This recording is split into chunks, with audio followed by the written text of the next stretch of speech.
Hello guys, welcome back to the channel. Yes, if you're new on here, my name is Philip and this is Phil Reacts. Yes, today we are diving into something truly iconic. This album has been highly suggested, and today we're going to be listening to the album in its entirety. We are talking about Pink Floyd's album titled The Wall. From what I'm seeing here, has 26 songs. Album spans a little over an hour. An hour and 21 minutes to be exact. I'm listening to it from my Spotify, so I'm seeing disc 1 and disc 2. Yes, 26 songs, in total. So this is definitely going to be a hell of a ride. I'm not going to lie, but I'm going to take my time, listen to the song, speak on each track. So guys, I urge that you guys stick with me to the end of this video. This is definitely going to be a long one, I must warn you, but I'm going to give all the timestamps, just so that it will be easy for you to skip through the separate reactions. Yes, so like I said, 26 songs, guys. We are not going to waste any more time. The first song, titled In the Flesh, I've not heard this song before. Let's take a listen, guys.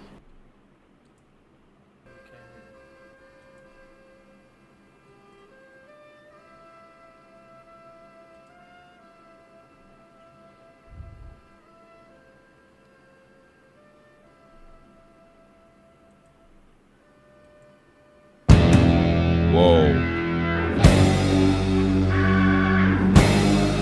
Okay.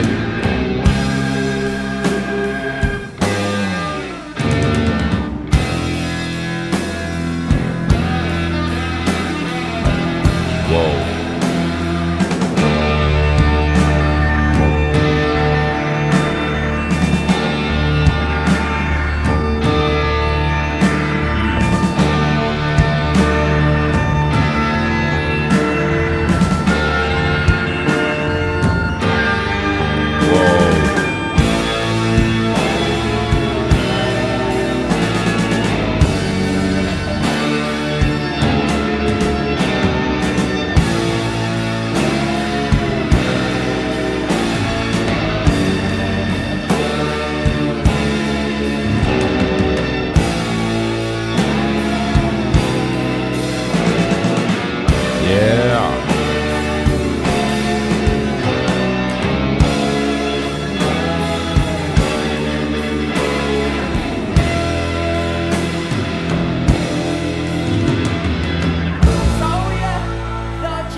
Whoa. Might like to go to the show. Okay. To feel the warmth, we love confusion, that space cadet glow. Tell me, is something eluding you, sunshine? Is this not what you expected to see? Whoa. If you wanna find out what's behind these cold eyes, you'll just have to claw your way through this disguise.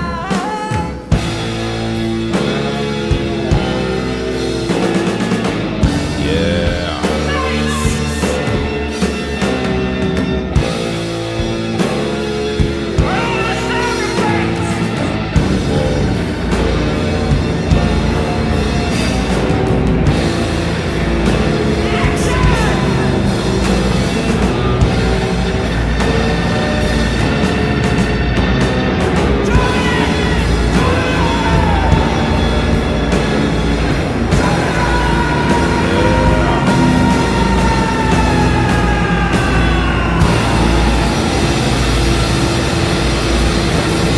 Let's go.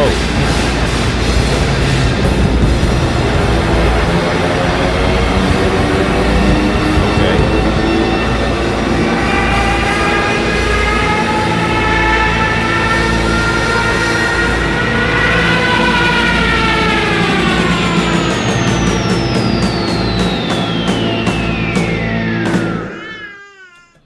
Okay, guys. Yeah, so that was the first song, In the Flesh, with question mark.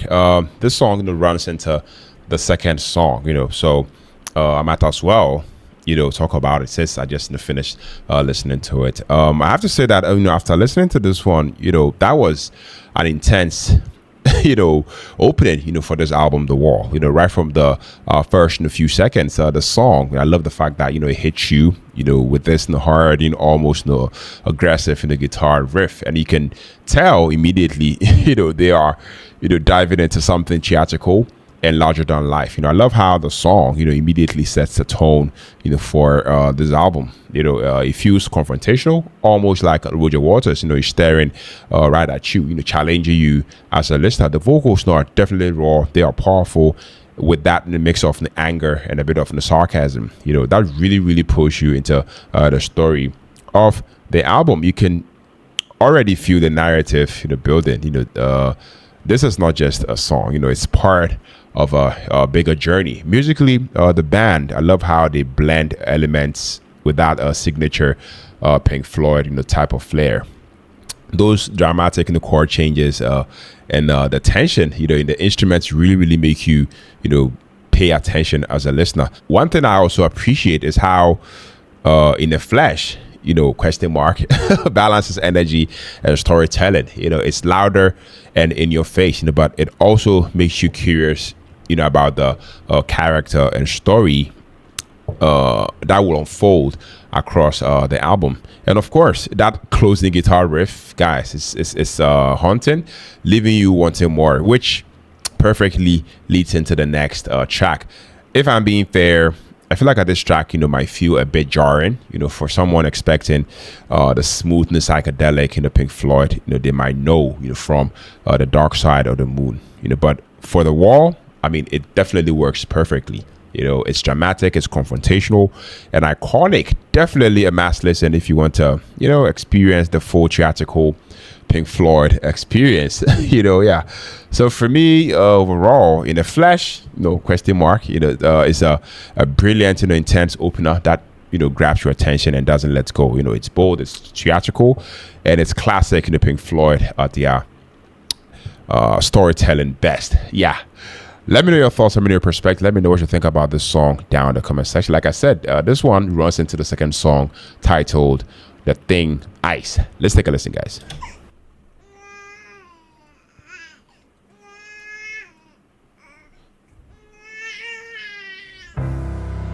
Mama loves her baby, and Daddy loves you too. Okay, Daddy loves you too. And the sea may look warm to you, babe. Wow. The sky may look blue.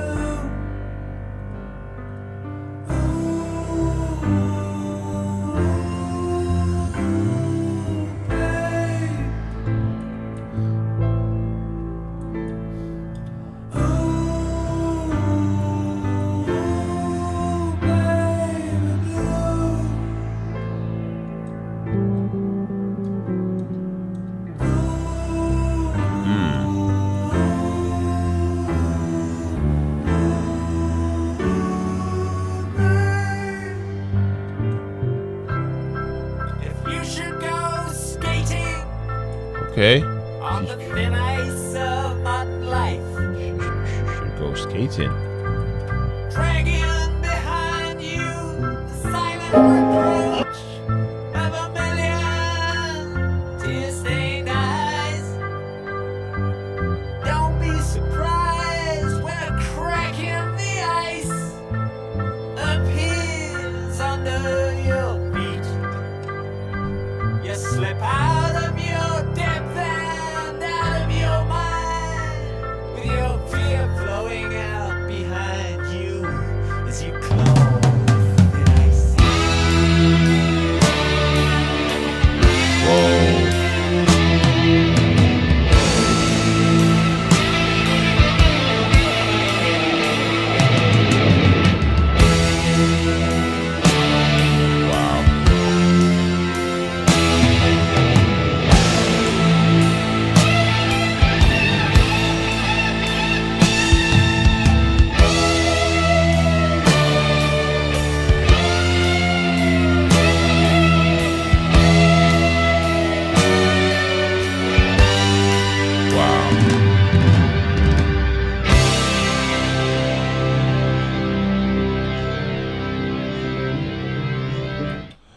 Okay, guys. So the Thin Ice. This is more like a a concept and type of album. So every track runs into each other. We just finished listening to the Thin Ice, and as always, I definitely had to say something about it. And after listening to it, honestly, I have to say that was such a fascinating start, for this album. Once again, right off the bat, you get this, hauntingly gentle vibe, with that baby crying, at the beginning. I mean, it immediately set a tone.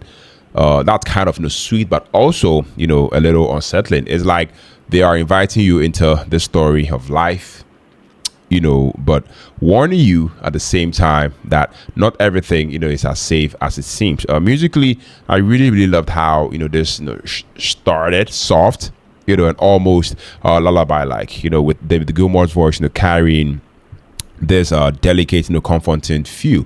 But as the song progresses, this is there is this slow build, a subtle tension creeping in, and when Roger Waters, his vocals kick in, it really, really hits emotionally. The instrumentation, is fast but effective. Those piano chords and gentle guitar work definitely make the lyrics even harder, land even harder. Speaking of the lyrics, I mean, this song is so clever. I have to say, on the surface it feels like a simple message from a parent to her child. Mama loves her baby, daddy loves you too, that line.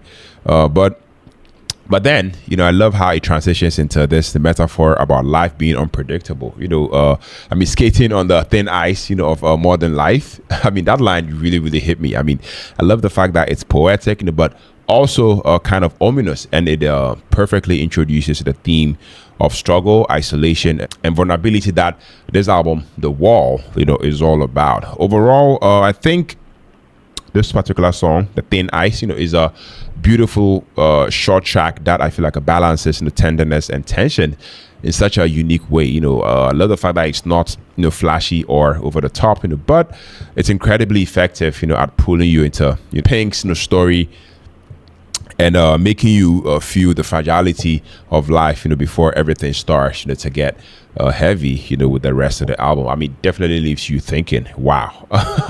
I'm definitely ready, for what comes next. And it really, really sets up The Wall's emotional journey. Guys, I loved it, man. I definitely loved it. Like I said, this is more like a concept album, and each track runs into each other. So the Thin Ice runs into the third track, titled Another Break in the Wall Part 1. Let's take a listen.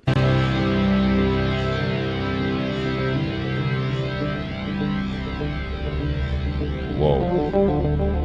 Let's go.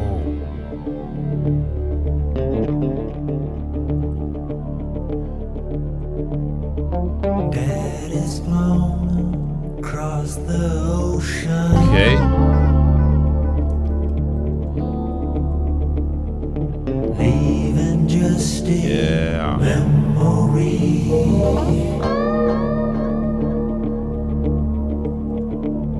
A snapshot in the family album. Snapshot in the family album. Okay. Daddy, what else did you leave for me?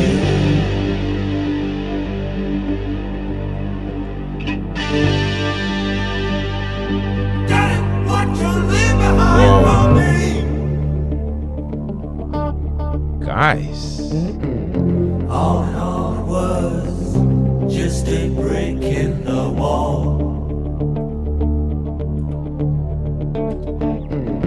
All in all it was all just bricks in the wall. wow. Guys, love the guitar.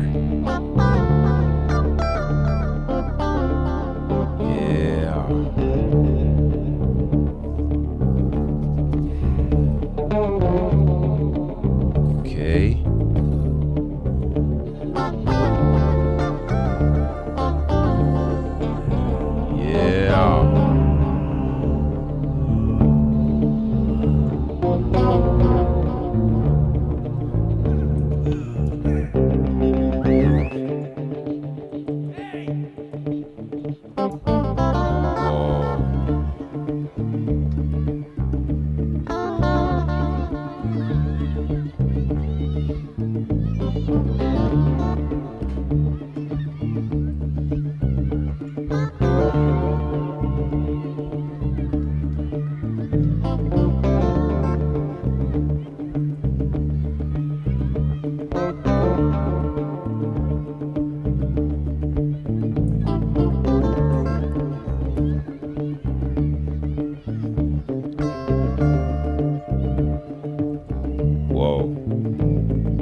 Okay, guys. Yeah, so that was another break in the war, part one. I have to say, after listening to this one, I have to say honestly, it's such a powerful start, for this album. Once again, I mean, right off the bat, I mean, you can feel the heavy emotional weight in the lyrics. The line, that is flown across the ocean, leaving just a memory, really really hits. I have to say, I mean, I love the fact that it's intimate and personal, setting the tone for Pink's story of loss and isolation. You immediately get a sense of pain that's going to build into the wall throughout the entire album. Musically, I love the fact that it's haunting and atmospheric. The soft guitar, the subtle keyboard layers, and the almost fragile vocal delivery definitely creates this really really reflective, a somber type of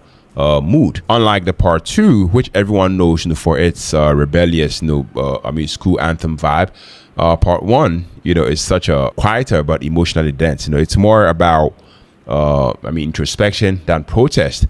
What really really is impressive, is how Roger Waters, this man, it crafts, this theme of, emotional bricks building the wall. Even though the song, is shorter and simpler than other Pink Floyd tracks, to me, it feels so essential, because it gives the context, to why Pink, becomes the character, we see later, detached, guarded, and almost trapped in his own mind. If I had to critique anything, it might be that some casual listeners who are used to the big anthem in the part two might find part one a little understated, but that's kind of like the point. I mean, it's a slow emotional setup that makes the later parts hit even harder. Overall, this is a beautifully sad and thoughtful song that I feel like perfectly sets the stage, for the story,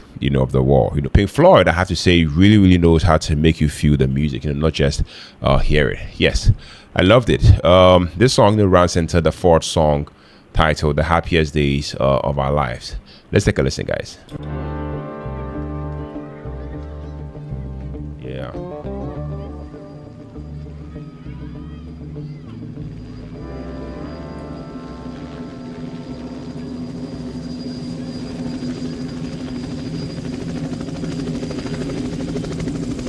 Whoa.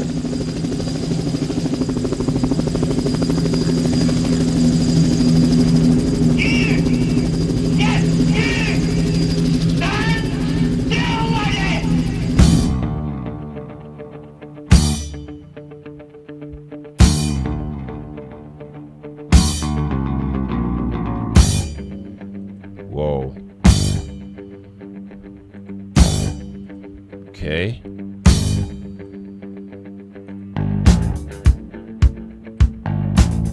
Yeah. When we grew up and went to school, there were certain teachers who would hurt the children any way they could,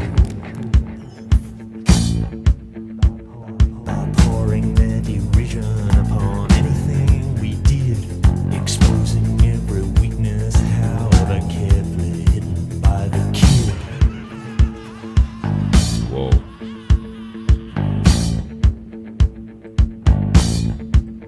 But it was well known when they got home at night, their fat, psychopathic wives would thrash them with an impetus of their lives. Whoa.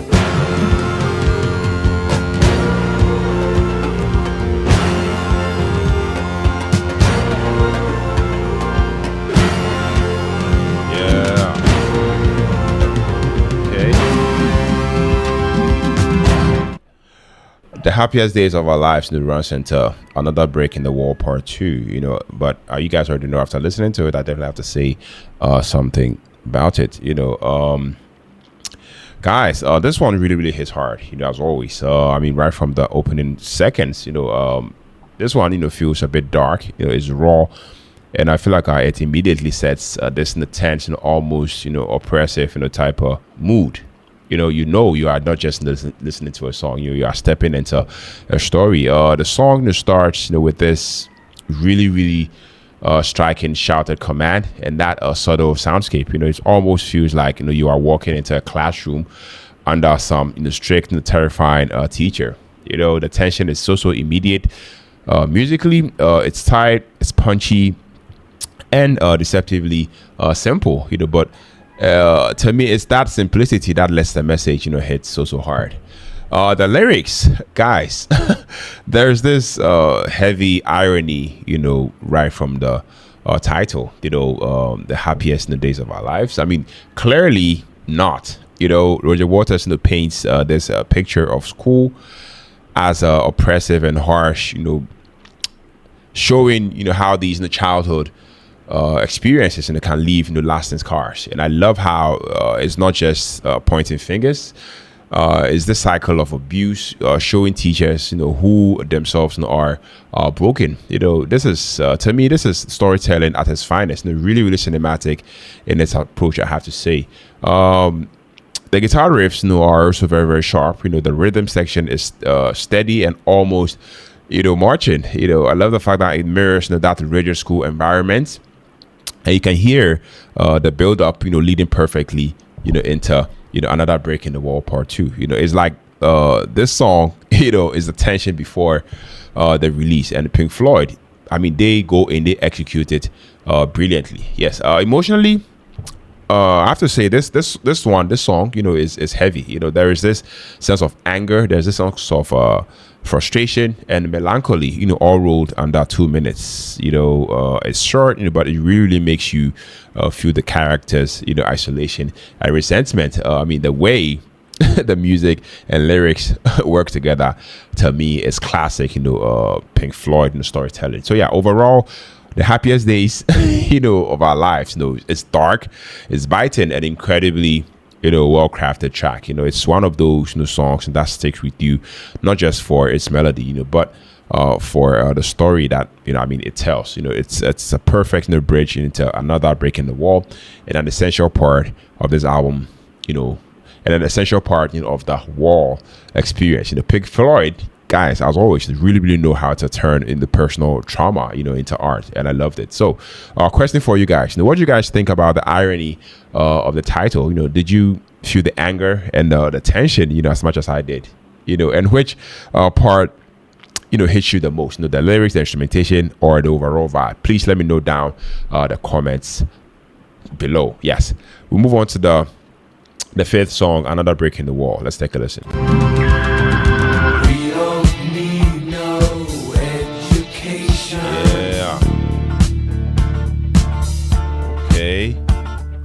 We don't need no thoughts control. Wow. No dark sarcasm in the classroom. Okay. Teacher, leave them kids alone. Yeah.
Wow.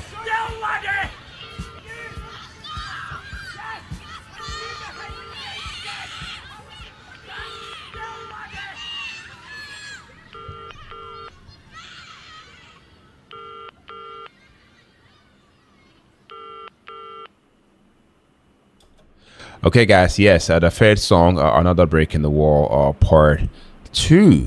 After listening to this song, guys, wow! I mean, this song really, really hits differently. You know, when you actually pay attention to it. I mean, I love the fact that it's not. I love the fact that. I love the fact that it's not a catchy tune. You know, you can really, really feel the emotion and the message. You know, coming through every single note, right from the start. I mean, the bass line. You know, and the groove. Guys, it immediately grabs you as a listener. You almost get lulled into this funky rhythm, but then the lyrics hit, and I feel like that's when it hits you as a listener. This is more than just a song. It's a protest, a statement. I mean, the children's choir in the chorus is so iconic, I have to say. I mean, definitely adds this eerie yet powerful layer to the entire track, almost like a innocence, speaking truth to authority. Absolutely brilliant, I have to say. The lyrics are so direct. They are so rebellious. We don't need no education. We don't need no thought control. At first, some people might think it's just anti-school. But I mean, it's really about questioning systems that try to control you, especially as a kid. Every single line paints this picture of oppression and frustration, and it's so relatable. Even decades later, if you ask me, Roger Waters really knew how to tell a story and convey a universal feeling of frustration and rebellion. Musically, I have to say this track, I mean, is a perfect mix of rock, a bit of disco and funk. Has a bit of funk influences. The guitars, the bass, the drums. They all groove together, but it never really feels shallow. There is a tension beneath the rhythm. A sort of agency that I feel like matches the lyrics, and that bridge, with the classroom sounds, guys, that was just genius. It's a little production detail like that make a Pink Floyd timeless. Honestly, the standout for me on the song is the kids choir. It's haunting but empowering, all at the same time. And the chorus, guys, that was just iconic. You can't help but sing along. To me, it's one of those songs where the message, and the music, hits equally hard. Yes. All in all, Another Break in the Wall part two, is one of those songs, that that's more than just music. It's a social commentary. It's emotional. It's a rebellion wrapped, in one incredible track. Even today, I mean, it feels fresh, relevant, and also very, very powerful. Pink Floyd, like I said earlier, they really knew how to make you feel the story, behind the music. Yes. So yeah, question for you guys. I really want to hear what you guys also have to say. What's your take on this classic? Did you grow up hearing this in school, or is it your first time really listening to it? Please let me know down in the comment section, because I really because I feel like this song still speaks to everyone in some way. Let me know down in the comment section. We are moving on to the said song titled Mother. Yes, let's go. Mother, do you think they'll drop the bomb? Okay.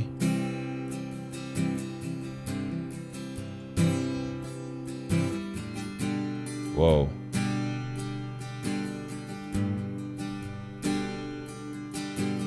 Mother, do you think they'll like this song? Okay.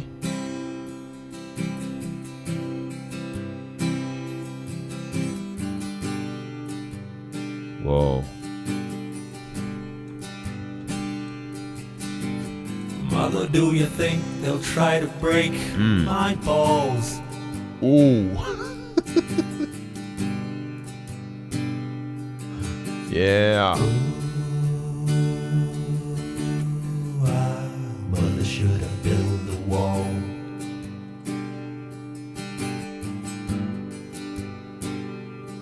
Okay.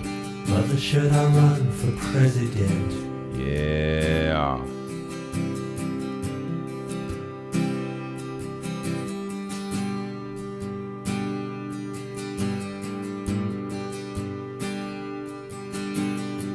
Mother, should I trust the government? Okay.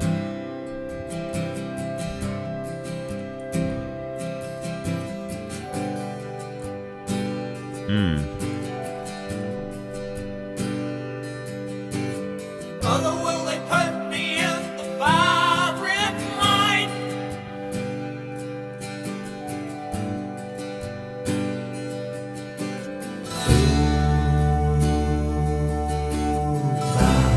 Is it just a waste of time?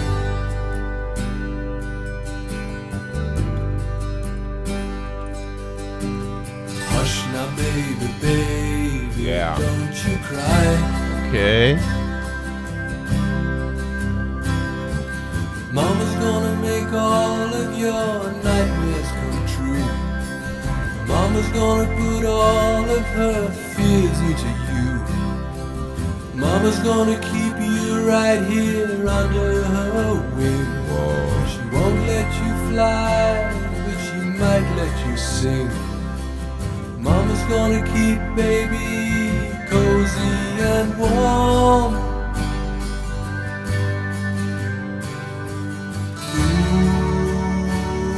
Ooh, babe. Ooh, babe. Ooh, babe. Of course, Mama's gonna help build the wall. Wow.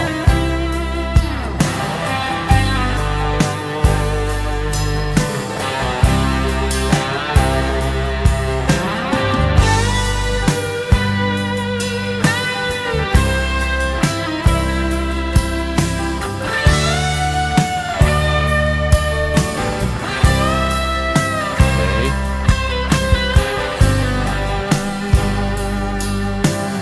Mother, do you think she's good enough?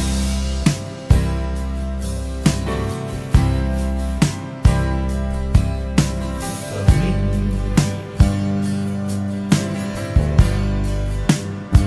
Wow. Mother, do you think she's dangerous?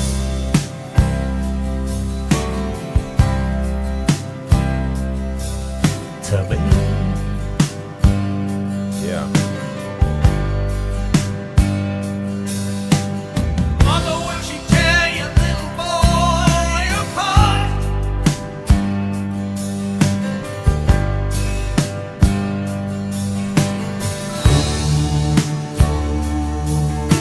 Mother, Wow. will she break my heart?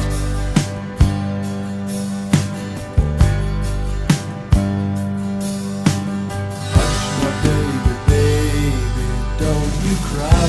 Yeah. Mama's gonna check out all your girlfriends for you. Mama won't let anyone dirty get through. Mama's gonna wait up until you get in. Mama will always find out where you've been. Mama's gonna keep baby healthy and clean. Yeah.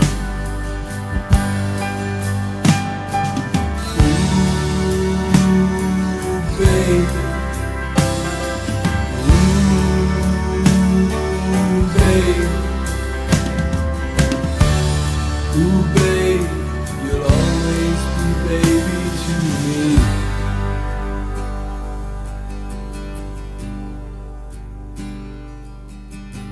Wow. Mother, did it need to be so high?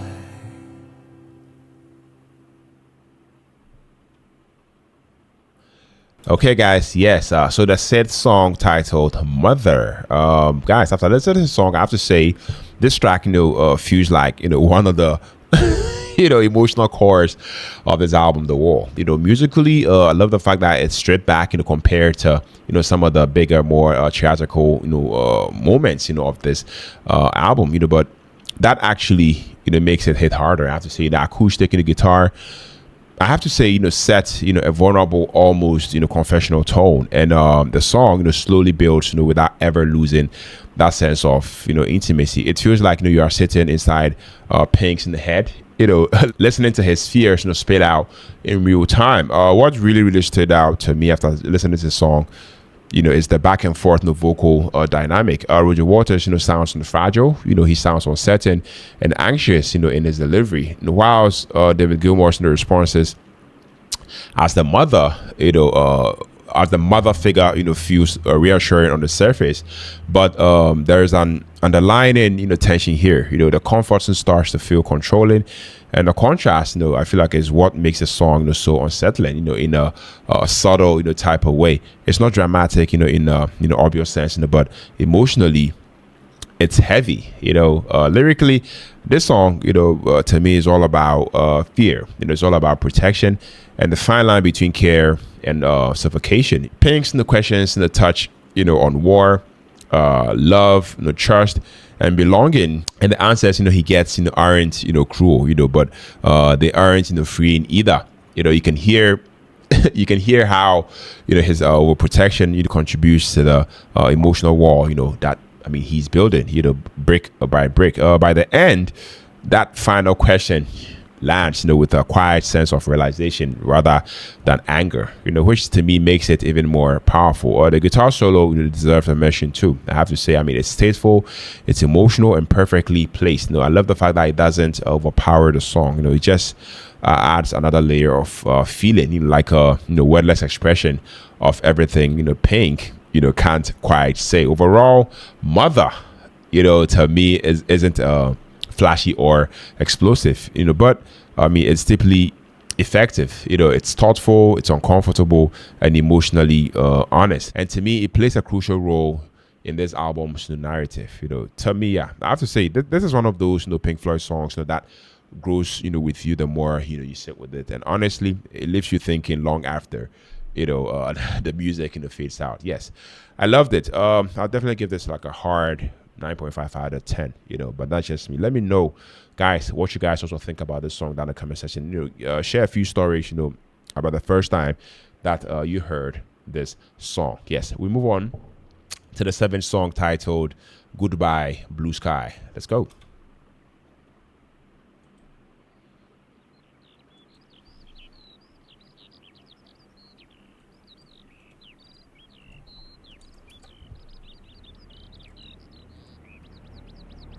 Whoa.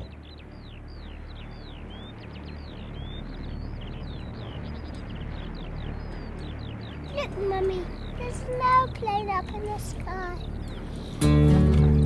Wow. This is nice.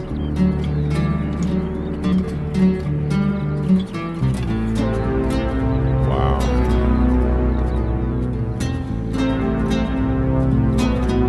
This sounds good.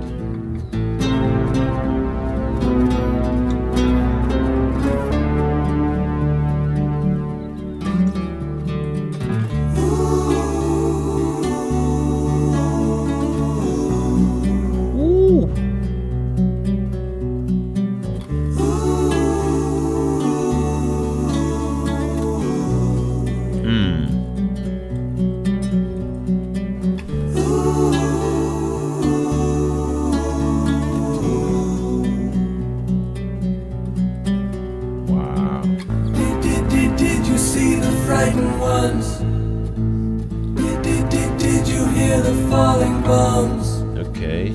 Did you ever wonder why we had to run for shelter when the promise of a brave new world unfurled beneath the clear blue sky?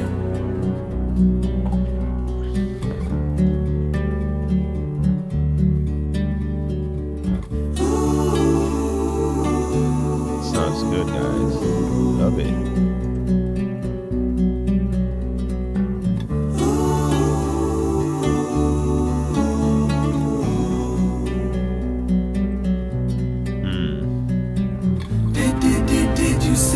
Frightened ones. Did you hear the falling bombs? The flames are all long gone, but the pain lingers on. Wow.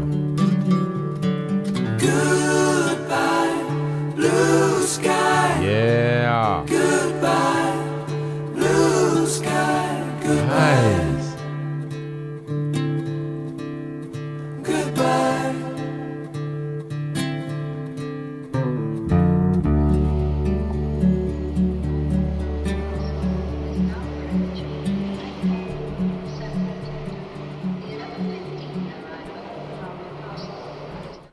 Okay, guys. Yes, the seventh song titled "Goodbye Blue Sky." This song is just 2 minutes and 47 seconds, and it runs into the eighth track, titled "Empty Spaces." But I mean, we're just listening to "Goodbye Blue Sky," and you guys already know that we have to talk about it, guys. After listening to it, all I have to say is wow, wow, wow. Times 1,000. I mean, this one, hits in a very, very quiet, but powerful, sort of way. I mean, this song doesn't come at you loud or aggressive. Instead, I mean, it creeps in softly and emotionally, and that I feel like actually makes it more unsettling.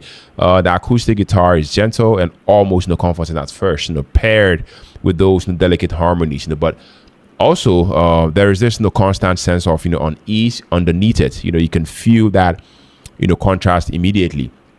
Beautiful on the surface, heavy, at the core. Lyrically, I have to say this is classic, Pink Floyd storytelling. The childlike, perspective, lines about looking up the sky, feeling innocent, but then, it slowly reveals the fear, loss, and charmer, of war. I mean, it's not too graphic.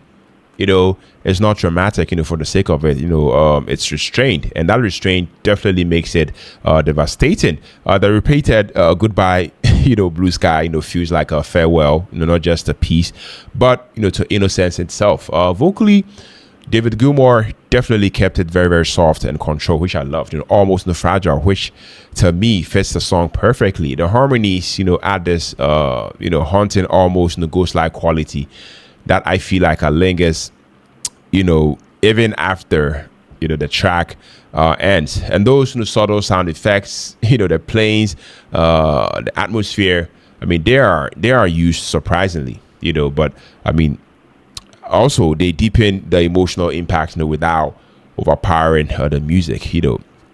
I have to say, in the context of this album, The Wall, this song feels like a moment of reflection. It's a pause, where you look at childhood and realize how early the cracks started forming. It's not flashy, it's not meant to be a standout Radiohead, but emotionally it's one of the most important tracks on this album, in my opinion. So yeah, overall, once again, Goodbye Blue Sky, is is a beautifully written, quietly haunting piece that I feel like shows in the Pink Floyd, at their most thoughtful. It's the kind of song that doesn't demand attention. It earns it.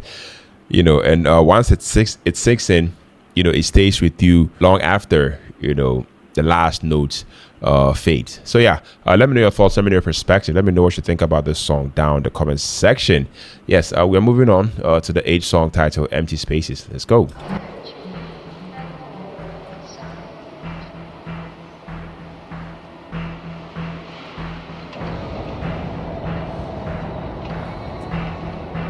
Okay.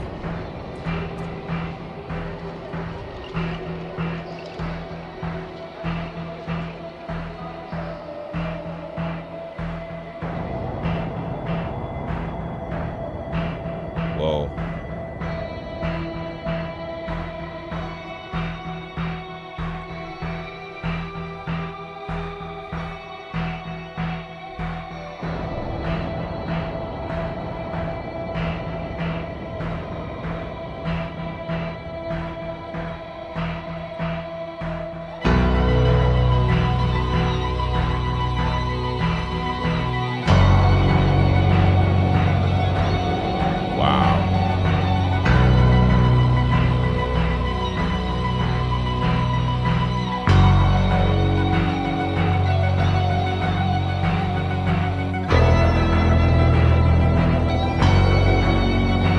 Okay, let's go.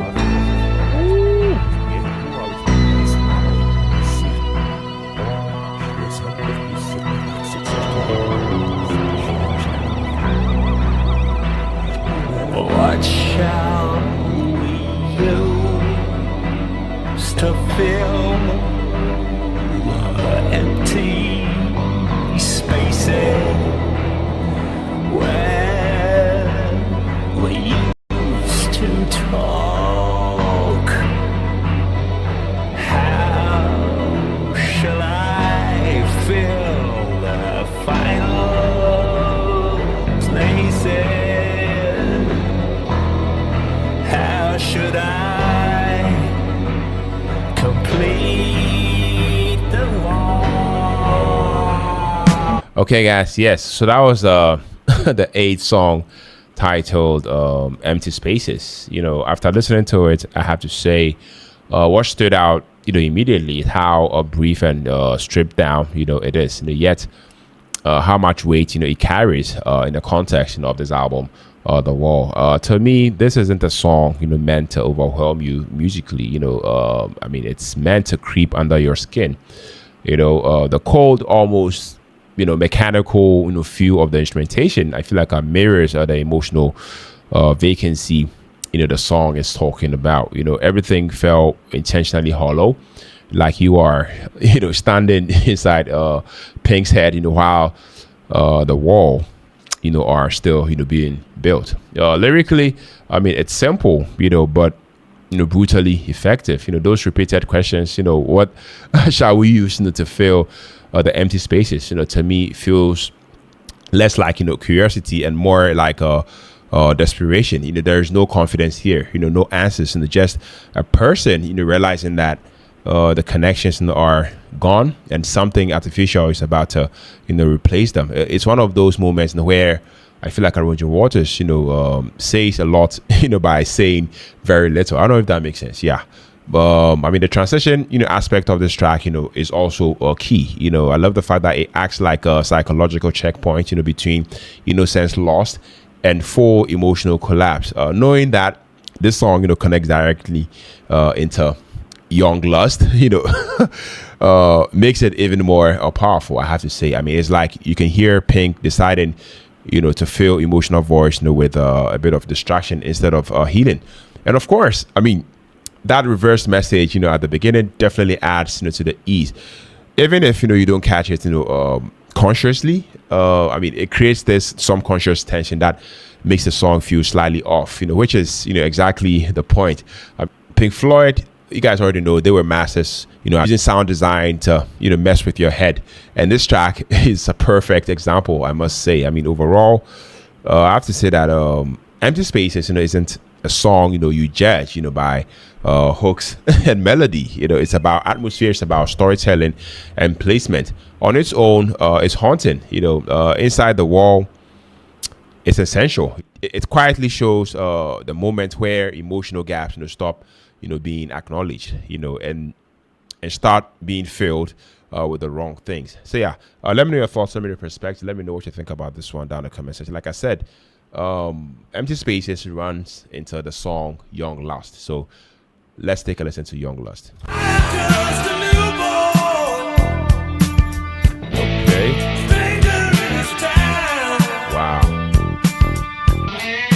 Where are all the good times? Who's gonna bass. show this stranger around?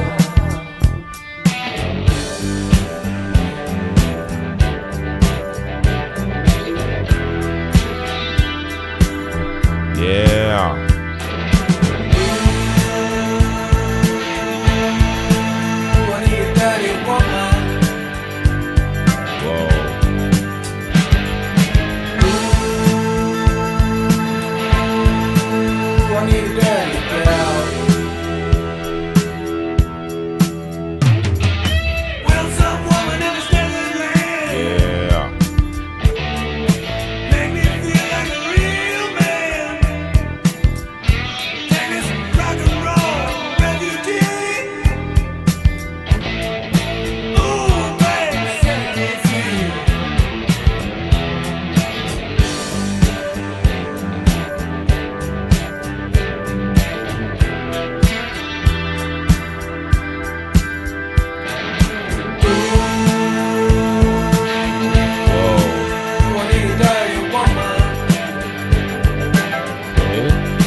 Whoa.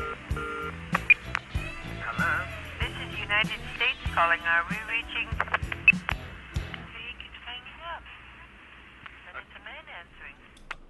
Okay, guys. Yes. So that was a nice track titled "Young Lust," and after listening to it, I feel like this one really, really hits different. Inside the context of this album, "The Wall."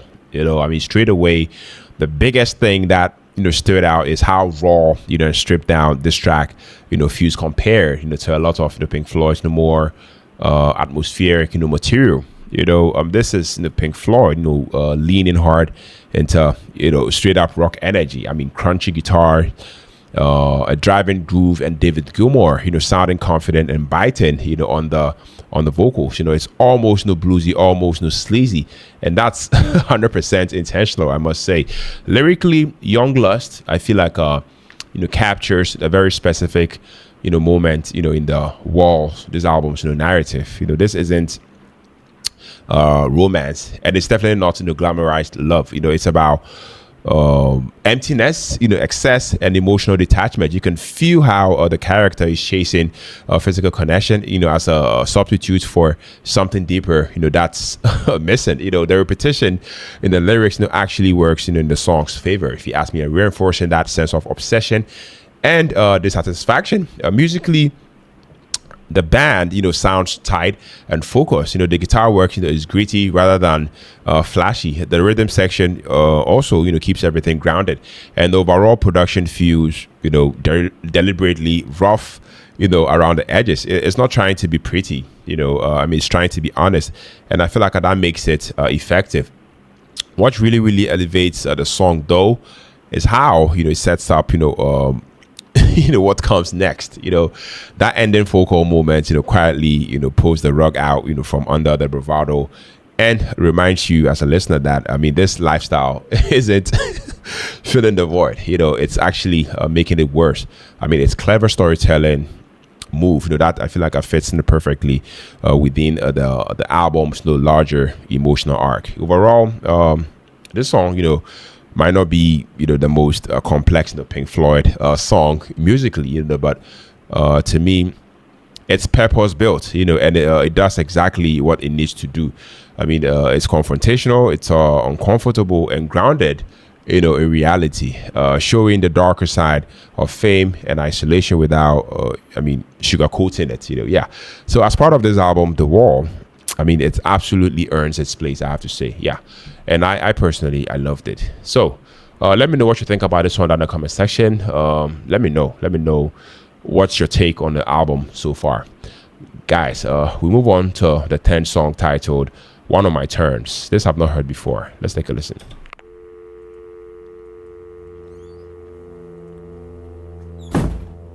Oh my God, what a fabulous room.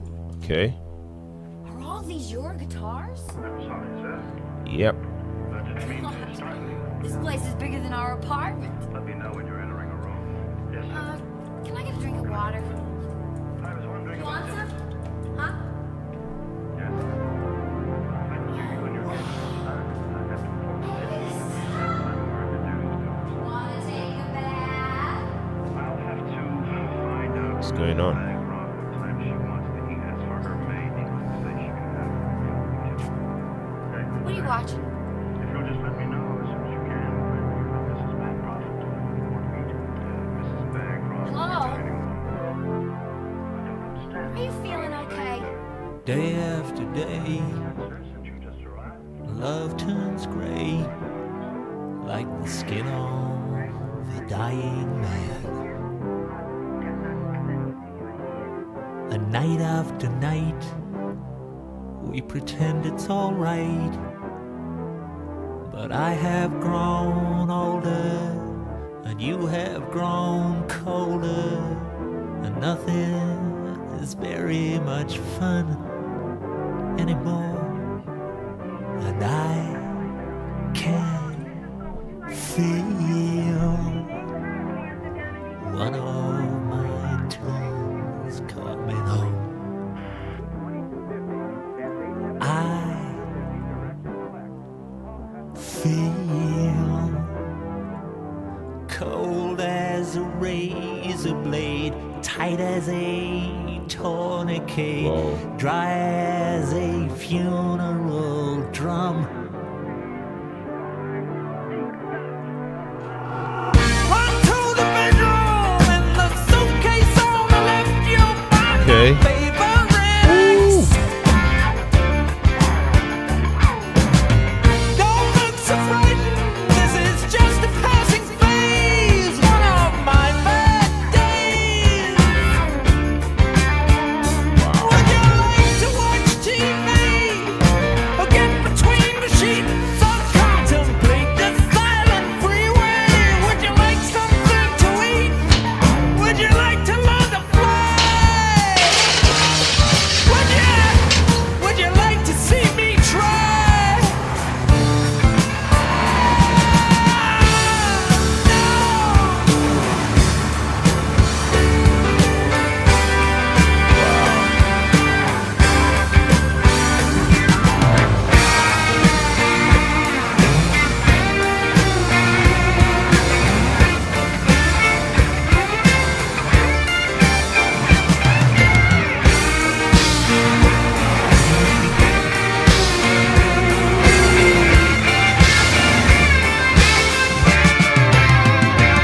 Would you like to call the cops?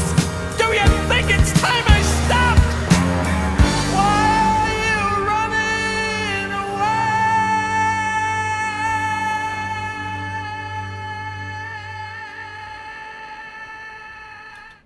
Okay, guys. Yes. So the 10th song, as usual, this song, runs into the 11th song titled "Don't Leave Me Now," and after listening to this one, I feel like this song, feels like a psychological pressure cooker.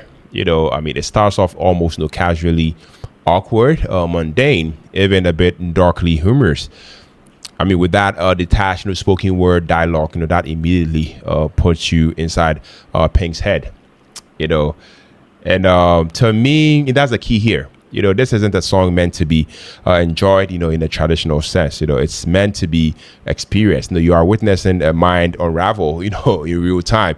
Musically, this shift, is everything. I mean, that slow, eerie build, suddenly snaps into a loud, aggressive explosion, and it perfectly mirrors the emotional switch, flipping inside the character. I mean, when the moment hits, it's jarring, it's chaotic and honestly a little frightening. But I mean, it's supposed to be Pink Floyd. I mean, I love how they use volume, distortion, and raw delivery, not to sound cool, but to communicate collapse. Lyrically, this song, is brutally honest. I love the fact that it captures emotional numbness, the rage, and isolation. Without trying to dress it up, poetically. Lines about feeling cold, tight, and empty, definitely land hard. Because they are simple and blunt. There is no romance here. Just a detachment and fury. You can feel how disconnected Pink is from everyone around him, and in moments that are supposed to be intimate or fun. What really stood out to me is how well the song serves the Wall's larger narrative. On its own, it's disturbing. In context, is devastating. This is the moment where you realize the wall around Pink isn't just emotional anymore. It's turning destructive, and there is no control left. Overall, I loved it. I mean, one of my turns, it's not an easy listen. That's for damn sure. But to me, it's a powerful one. It shows Pink Floyd, at their most cinematic and fearless. Using discomfort, as a storytelling tool. It's messy, it's intense, and deeply human, and I feel like that's exactly why it works. Guys, let me know your thoughts, let me know your perspective, let me know what you think about this song down in the comment section. Like I said, this song, runs into the 11th song titled "Don't Leave Me." So let's take a listen, guys.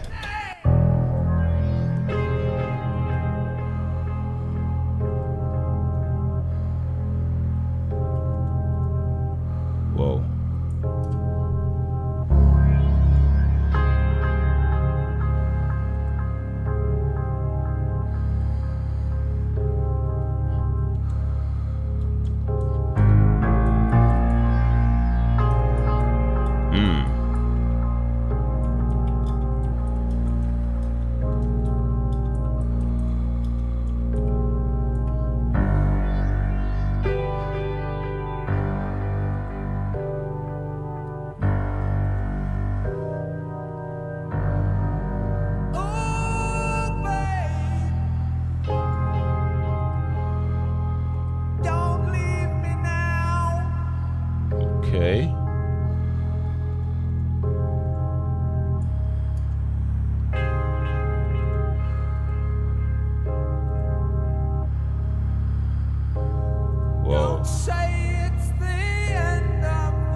Whoa. What is going on? Don't leave me now.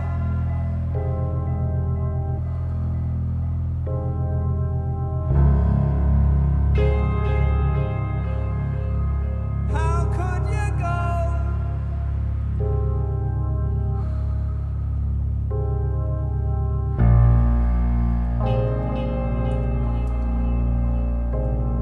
When you know how I need you, need you, need you.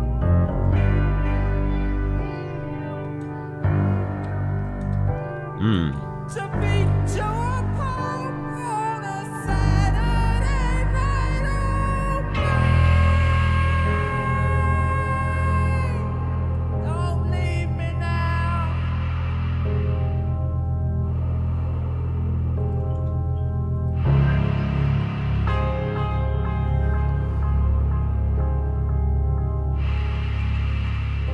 Don't leave me How now. can you treat me this way?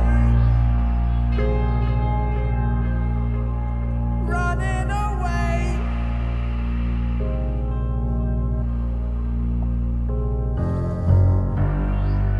Oh, babe, why are you running away?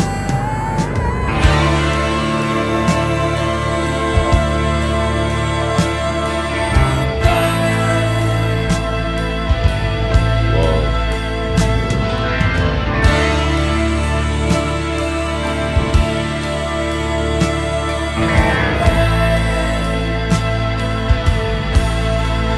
Let's go. Let's go.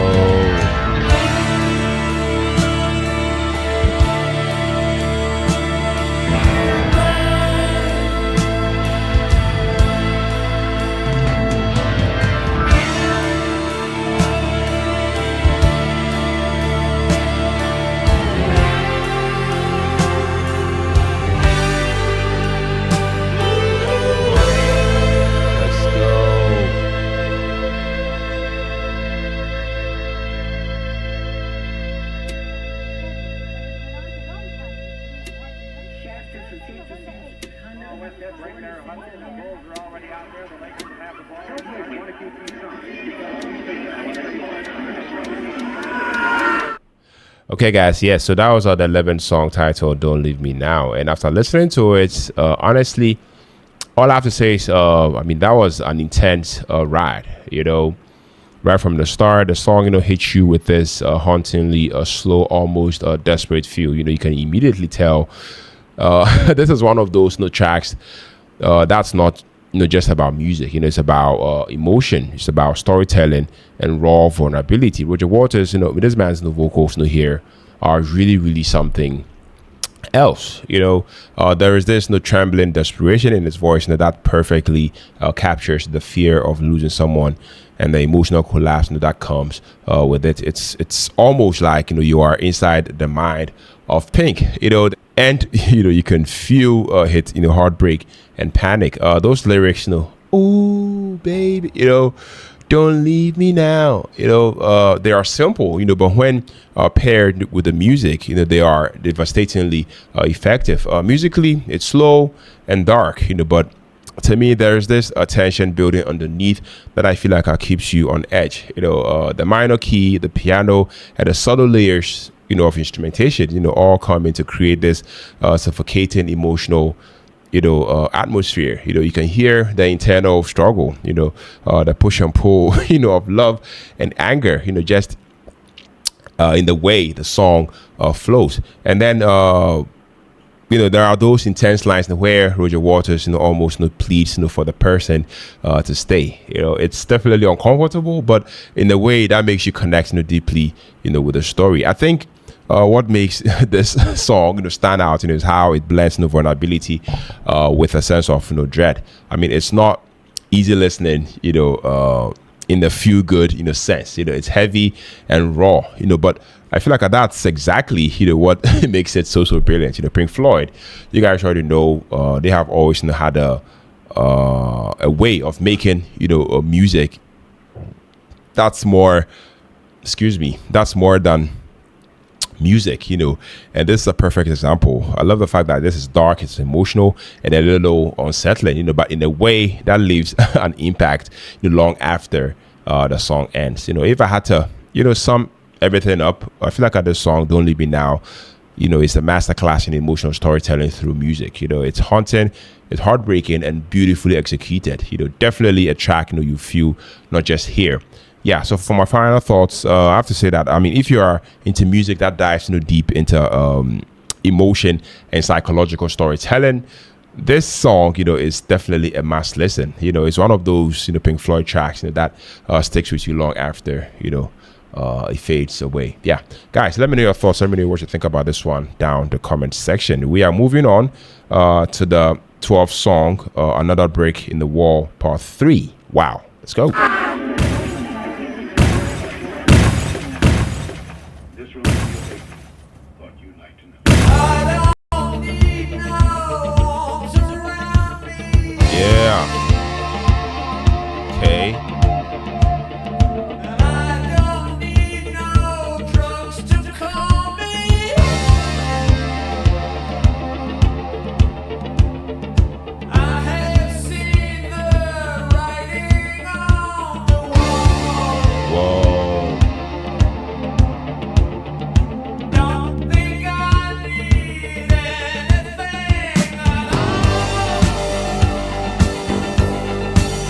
Let's go.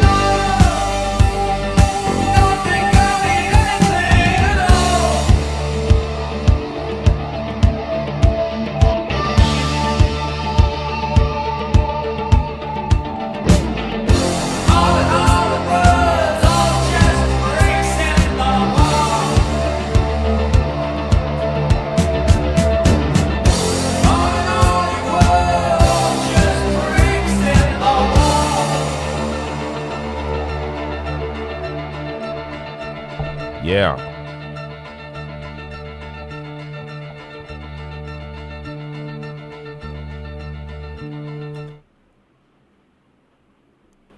Okay, guys. Yes. So Another Break in the Wall, part 3. This song was just 1 minute and 14 seconds. Yeah. After listening to it, all I have to say is, honestly, this one, hits in a very different way compared, part 2. Part 3 to me, like I said, it's so short, like just over 1 minute, but it was definitely intense. It was definitely dark and really packs an emotional punch. You can really feel the anger and frustration pouring out, and it's a stark contrast to the more melodic and almost a rebellious vibe of part 2.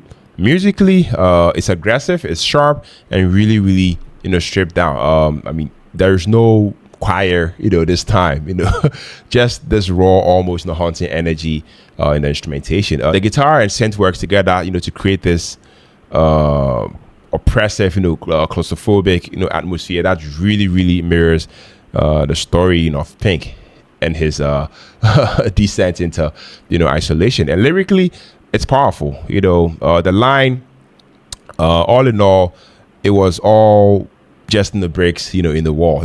That line really hits. Summing up, the album's theme of alienation and dehumanizing experiences that build Pink's emotional wall. Even though it's short, it's extremely effective, in setting the tone, for the next track, Goodbye, Cruel World. It feels like a moment of emotional release, accumulation of the anger, and the hurt, that's been building, throughout the album. I think, part 3, shows Pink Floyd's ability to, convey so much intensity in a very compact, impactful way. Overall, I'd say Another Brick in the Wall, the part 3, is like the emotional climax, of the entire suite. It's darker, it's heavier, and more introspective, than part 2.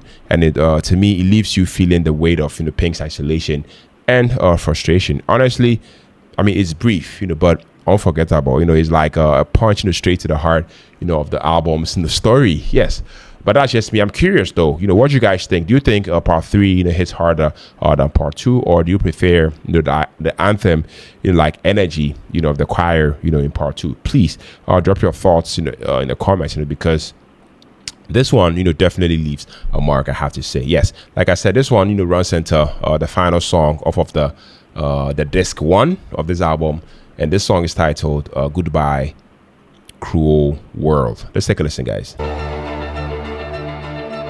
Let's go.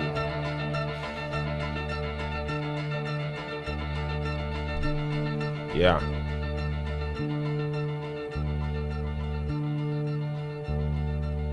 Whoa.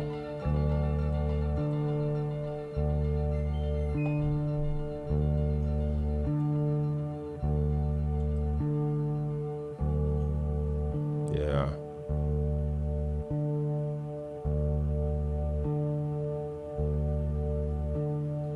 Goodbye, cruel world. I'm leaving you today. Goodbye, goodbye, goodbye.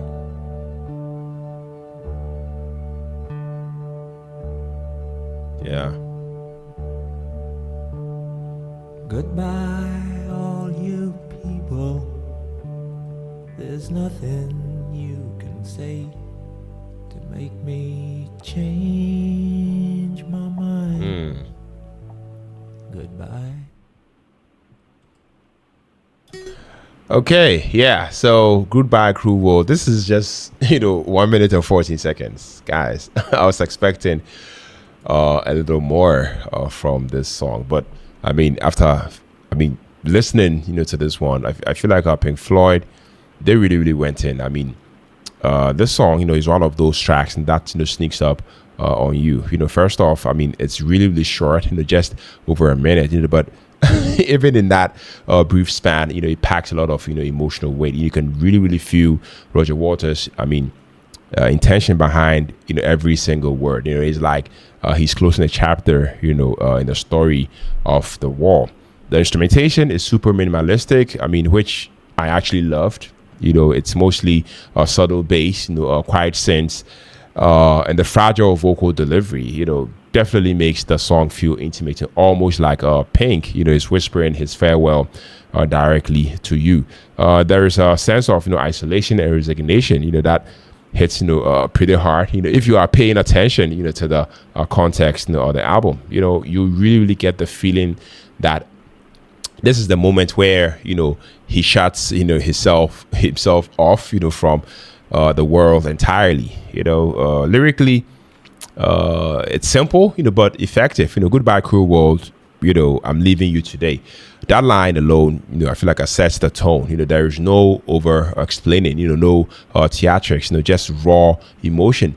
It's minimal, but in a way that makes it haunting. I also like how it acts as a bridge in the album, marking the completion of Pink's metaphorical wall, and setting up the darker, heavier second half of this record. If I had to point out something that might divide listeners, I have to say it's probably the song's brevity, and a lack of musical complexity. Some might wish it had a bigger instrumental or more dynamics, but I think that would have taken away from its purpose. I feel like its power lies in its simplicity and the emotional punch it delivers in just over a minute. Yeah, overall it's a quiet poignant moment on an otherwise grandiose album, and it definitely shows Pink Floyd can tell a story even with the sparsest of tools. Definitely a track that deserves attention if you are listening to the album in its entirety and full. It's small but definitely meaningful. That's just me. That's just my take on this one. I'm curious, what do you guys also think? Do you feel the emotional weight in this one, or do you wish it had been a fuller song? Please drop your thoughts down the comments section. Yes, so guys, from what I'm seeing here, we are done with the disc 1, the first part of this album.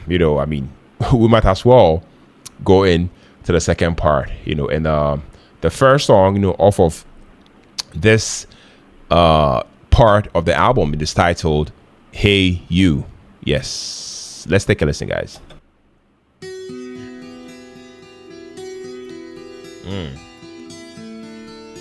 Yeah. Whoa, that bass already.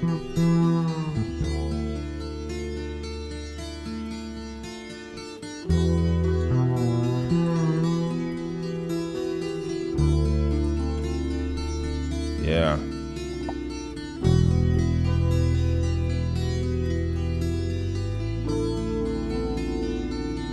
Wow. Hey you, out there in the cold, getting lonely, getting old, can you feel me? Hey you, standing in the aisles with itchy feet and fainting smiles, can you feel me? Wow. Hey you, don't help them to bury the light. Wow. David. Don't give in without a fight.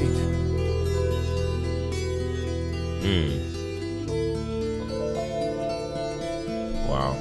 Hey you, out there on your own, sitting naked by the phone, would you touch me? Hey you, with your ear against the wall, waiting for someone to call out, would you touch me? Hey you, would you help me to carry the stone? Wow, this is nice. Open your heart, I'm coming home. Let's go.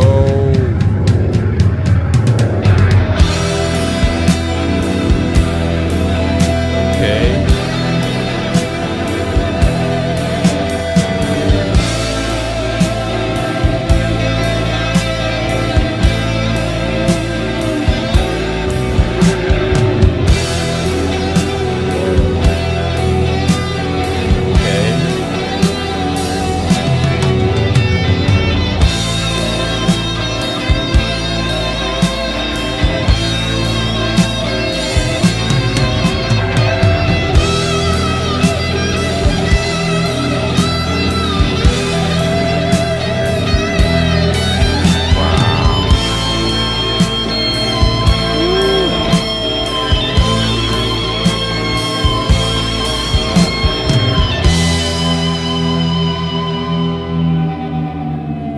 But it was only fantasy. Yeah. The wall was too high, as you can see. Okay. No matter how he tried, he could not break free. Okay. Wow. And the ones ate into his brain.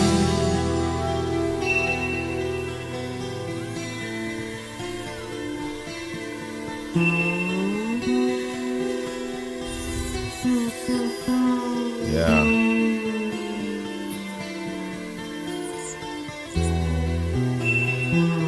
Wow.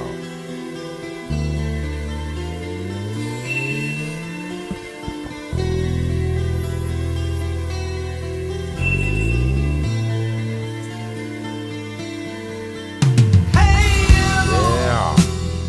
out there on the road, always doing what you're told. Can you help me?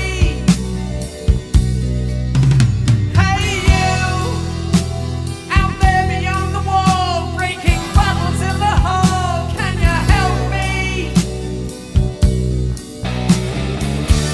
Hey you, don't tell me there's no hope at all. Yeah. Together we stand, divided we fall. Wow. We fall. Divided we fall.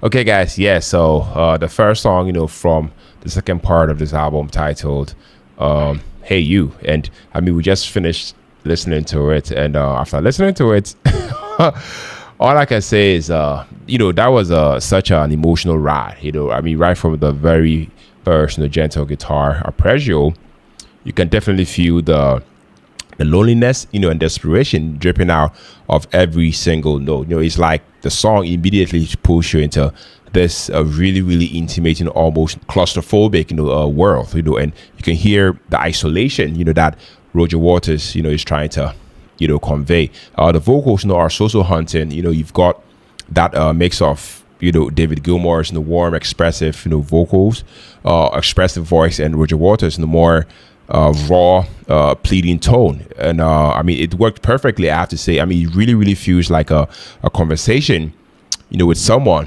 trapped, behind a wall, asking for help, hoping someone, would hear them.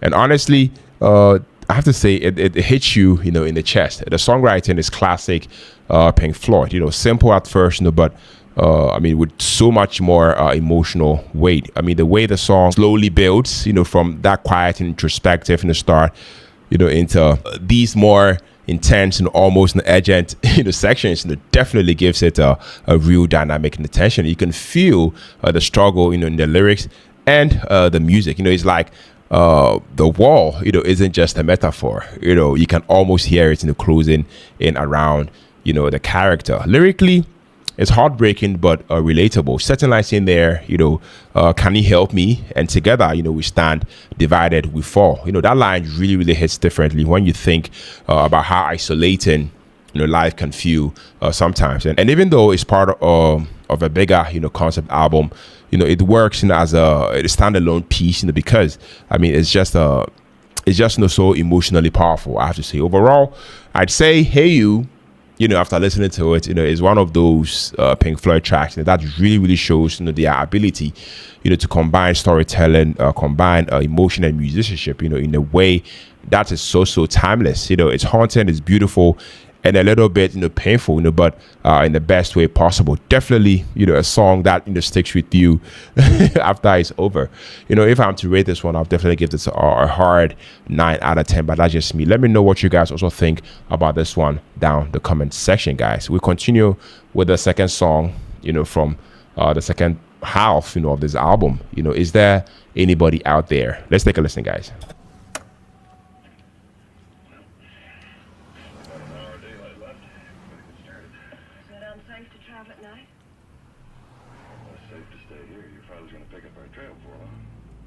Okay, what's going on?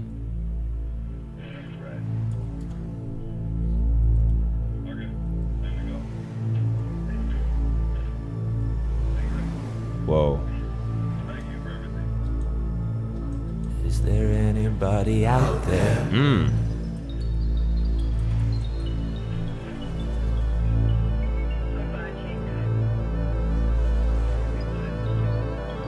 Is there anybody out there? Whoa.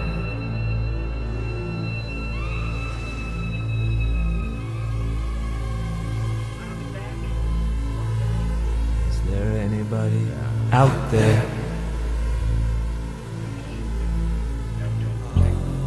Woo. Is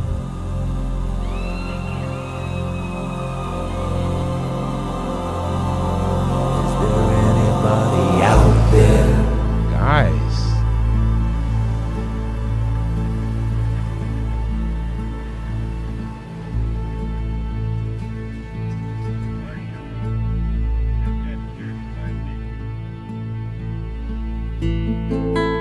Wow.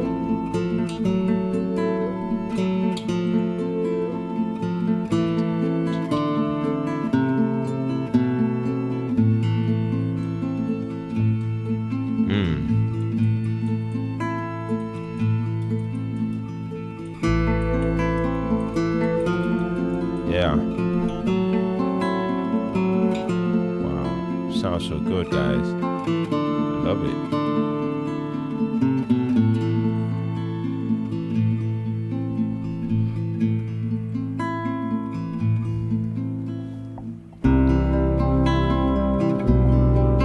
Yeah.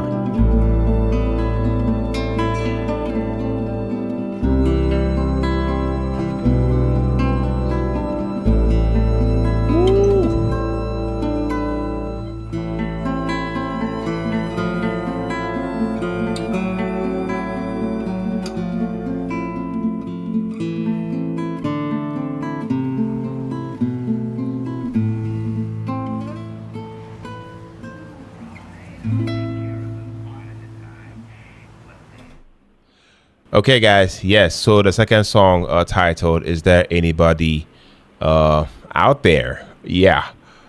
Wow. I loved it, guys. I definitely loved it. I mean, is there anybody out there? By Pink Floyd. It's just it was just something else, and I mean that in the best way possible. Honestly, it's one of those tracks that hits you in a very very unique way. Right from the start. I feel like you are hit with this haunting, echoing question. Is there anybody out there? And to me, it immediately sets this eerie, isolated atmosphere. I love the fact that it's minimalistic in vocals, but I feel like that's exactly what makes it so powerful. You feel this sense of emptiness and desperation, like you are hearing someone so calling out. In the void. The instrumental work is incredible. That second half, with the acoustic guitar solo, wow. I mean, it's delicate but emotionally charged. You can almost feel the loneliness and frustration in each note.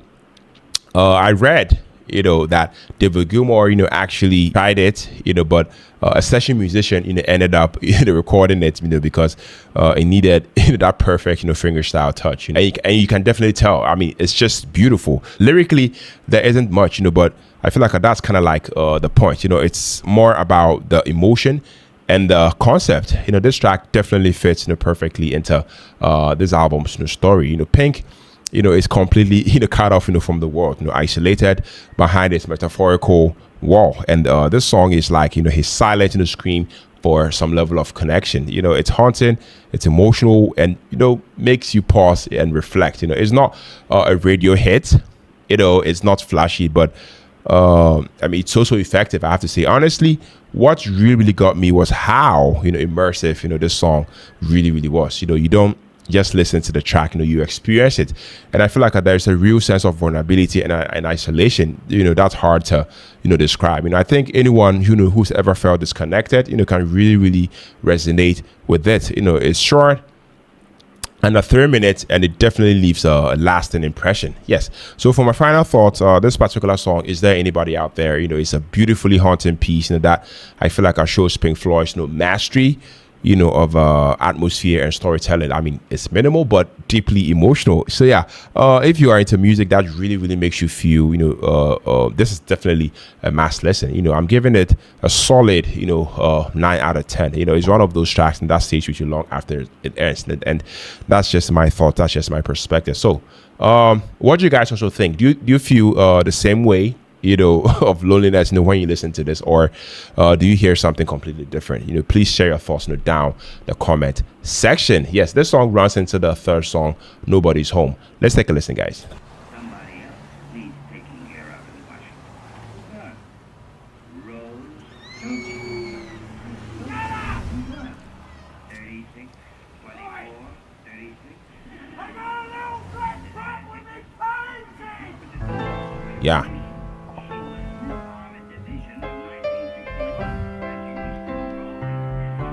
Whoa.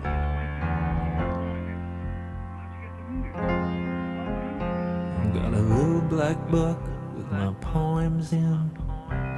Got a bag, a toothbrush and a comb in. Okay. When I'm a good dog, they sometimes throw me a bone.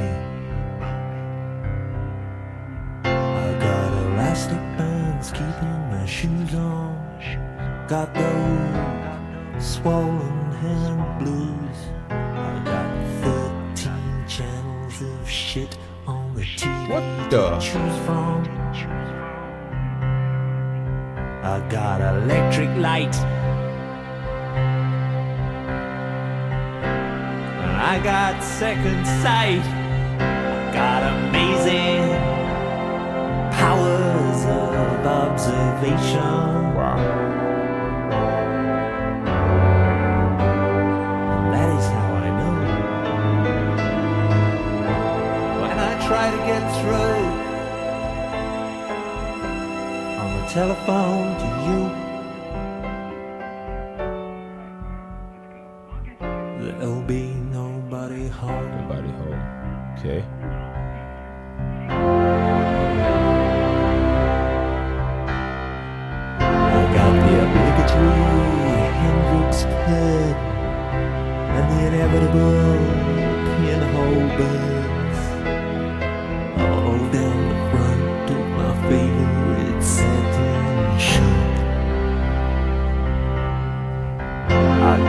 nicotine stains on my fingers. I got a silver spoon on a chain.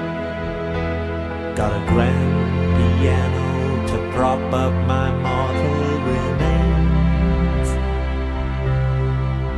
I got wild staring eyes. And I got a strong urge to fly. But I got nowhere to fly to. Fly to, fly to, fly to, fly to, fly to, fly to, fly to. Ooh, babe, when I pick up the phone, there's still nobody home. Yeah.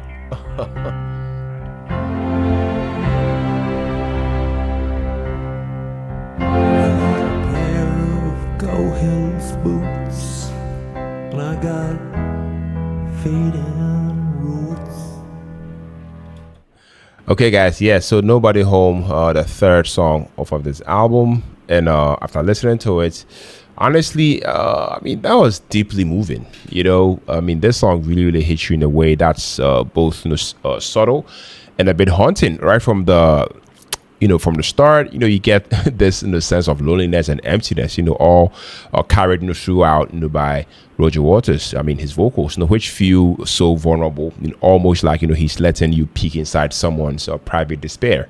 The instrumentation, as always, is minimal, but so effective. There is this soft and melancholic piano, that just underscores the isolation, and the subtle guitar layers, build a tension that never really explodes, I have to say, which to me fits the mood perfectly. It's not a grand rock song. I love the fact that it's introspective, it's intimate, and I feel like that is what makes it so powerful. Lyrically, it's fascinating. Roger Waters paints a vivid picture of alienation and emotional distance. The way he lists all things about the character, from his possessions to his TV channels, and often and then contrast it with There'll Be Nobody Home. It's so heartbreaking, I have to say. I mean, you really feel the weight of isolation, both physical and emotional. I also love how this song fits into this album, The Wall, as a whole. I mean, in the story, it's that moment where Pink is fully behind the wall, cut off from everyone. And the song, perfectly captures, that despair. It's one of those tracks that makes you stop and actually think, not just, about the story of the album, but about the, human experience of loneliness and this connection. If I had to give a final thoughts, this song, guys, it's a somber, reflective, piece, that is, but I mean, it's honest, it's raw, and beautifully crafted, I have to say. I mean, definitely one of those songs that lingers with you long after it's over. Pink Floyd really knows how to make you feel something, I must say. Yes, we are moving on to the fourth song titled Vera. This is only a minute and 33 seconds. Let's take a listen.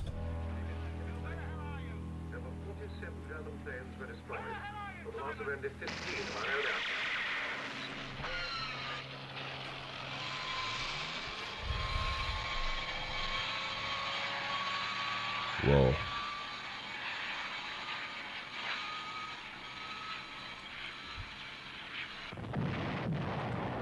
Does anybody here remember Vera Lynn?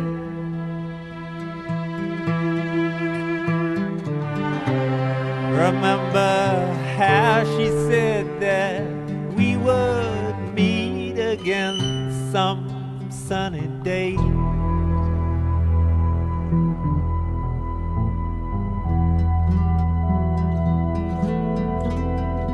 Okay.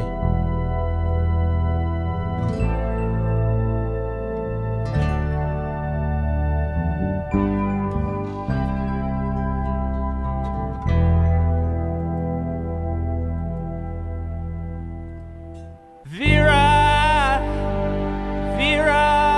Okay, Vera. What has become of you?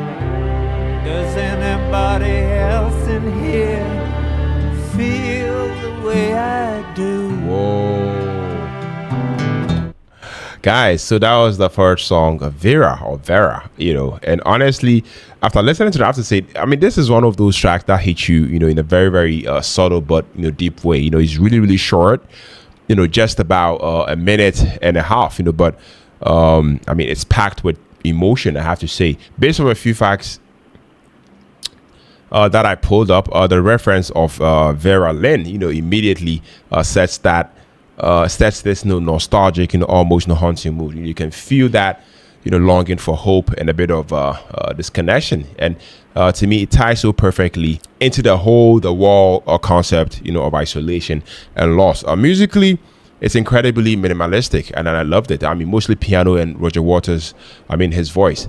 But I feel like that simplicity, is what makes it powerful. There is a quiet sadness that builds, and even though it's brief, I love the fact that it manages to leave a lasting impact. I also noticed the little war sounds, and effects, in the background, which really, really helped to contextualize, the story. It's not flashy, or grand, like some other Pink Floyd tracks, but it's emotionally raw, and that makes it so memorable, I have to say. I think what I really, really love, about this song is how it evokes the imagery without, over explaining. Just those lines. Does anybody here remember, Vera Lynn? And I mean, you instantly, feel the weight of lost innocence and longing, for a promise, that may never come true. I love the fact that it's melancholic, it's reflective, and haunting, in the best possible way. If I were to give, a feedback, I'd say it's probably not the song, you'd listen to on repeating for a fun vibe. It's more like a moment, in the album, that makes you pause and think, but I feel like that's the beauty of it. It's a little, emotional.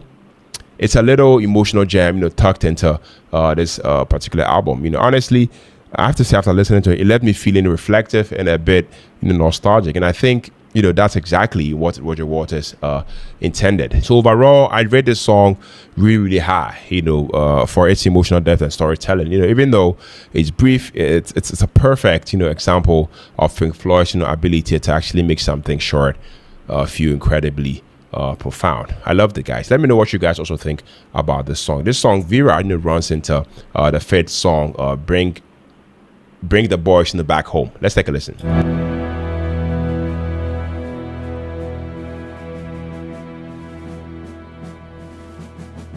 Yeah.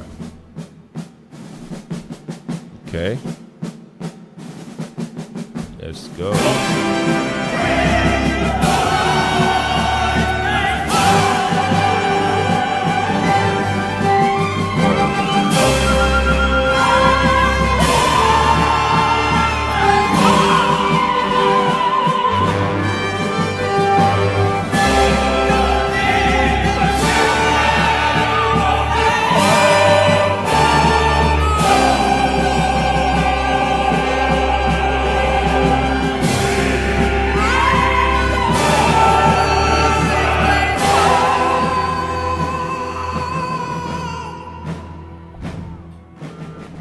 Okay, let's go.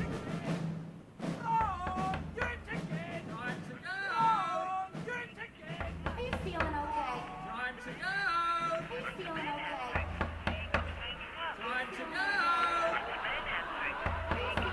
okay? Okay, we are running into the third song, Comfortably Numb.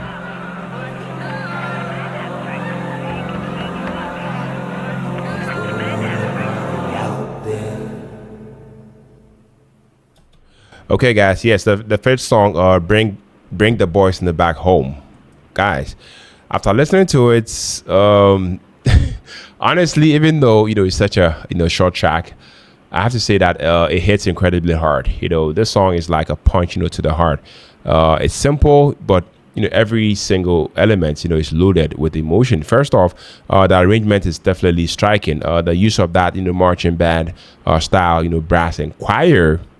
And choir voice, immediately gives it, this military, almost ceremonial type of feeling, which fits perfectly, with the theme of soldiers, leaving, and families left behind. You can feel this tension and urgency in every single note.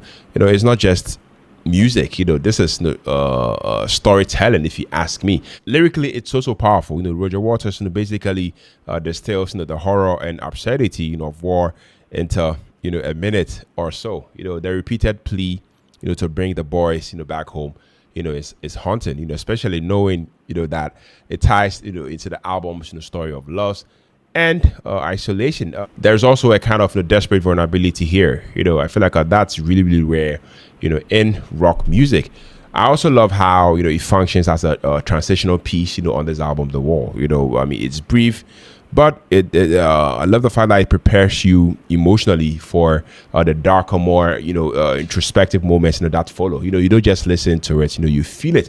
The subtle chaos in the background, the shouts and the orchestration really makes it stand out from other tracks on this album. Honestly, it's not a flashy or a big song in the traditional sense, but I feel like that's the beauty of it. Pink Floyd really managed to convey pain, loss, and anti-war sentiment in such a minimal, concise and striking way. Yes, if I had to rate it, I'd say this track is definitely a must listen for anyone diving into this particular album, The Wall.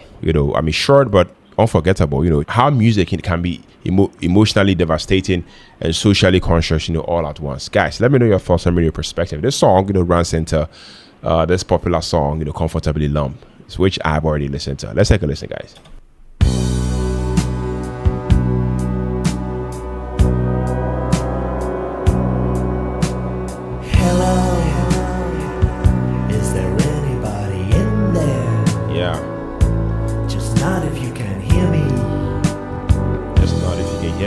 Is there anyone home? Come on now. I hear you're feeling down. Well, I can ease your pain, get you on your feet again. Relax. I need some information first. Just the basic facts. Can you show me where it hurts? There is no pain, you are receding. A distant ship smoke on the horizon. You are only coming through in waves. Your lips move, but I can't hear what you're saying. When I was a child, I had a fever. My hands felt just like two balloons.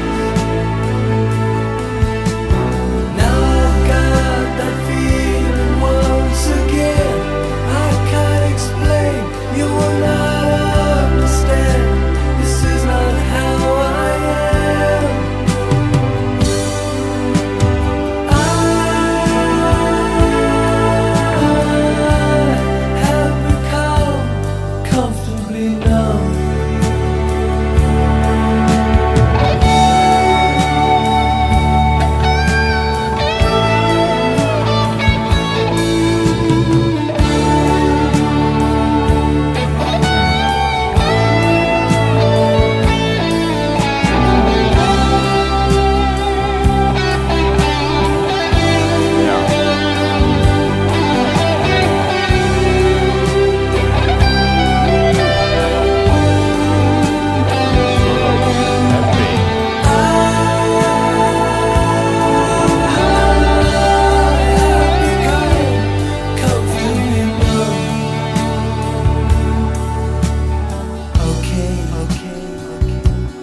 Just a little pinprick. Wow. There'll be no more. But you may feel a little sick. Can you stand up? I do believe it's working.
All right, guys. Yes, the said song, "Comfortably Numb," and I mean, after listening to this song, honestly, I mean, it's one of those songs, that hits you in so many levels. I mean, right from the first, few notes, there is this, haunting atmospheric vibe, that pulls you in, as a listener. I mean, it's calm, almost eerie, but there is an underlying tension, you can feel right away. Roger Waters, vocals, are so raw and emotional, especially, in the verses.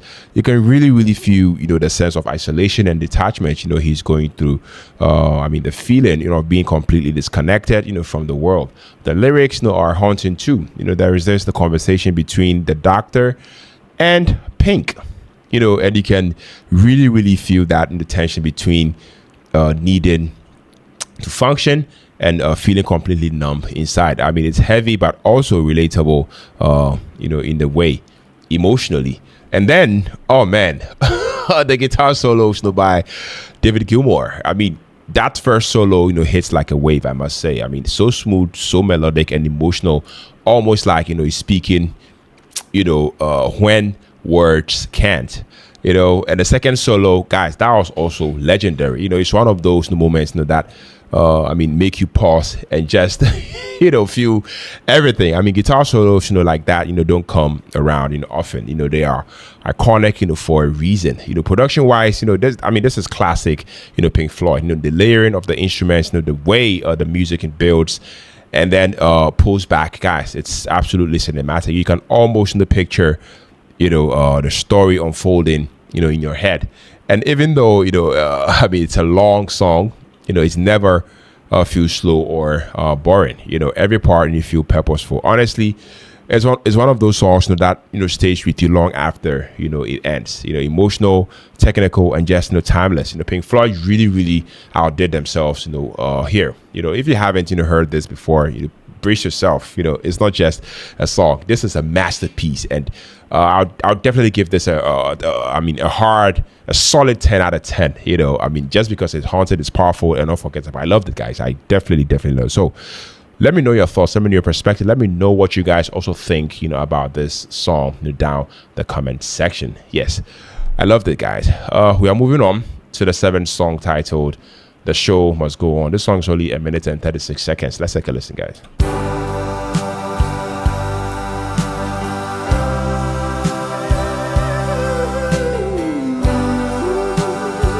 Wow.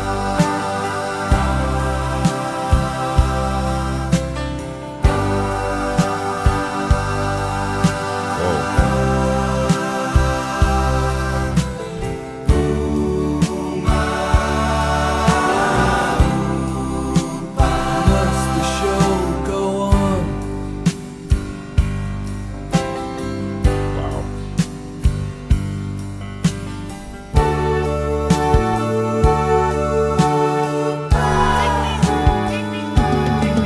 Whoa.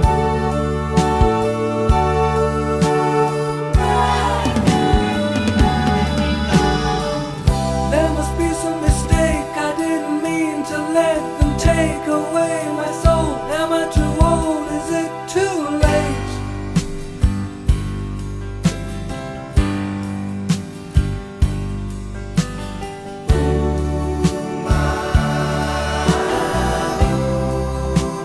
Where has the feeling gone?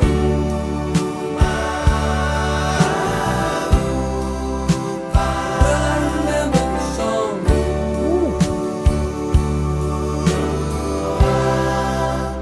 The show must go on. Yeah.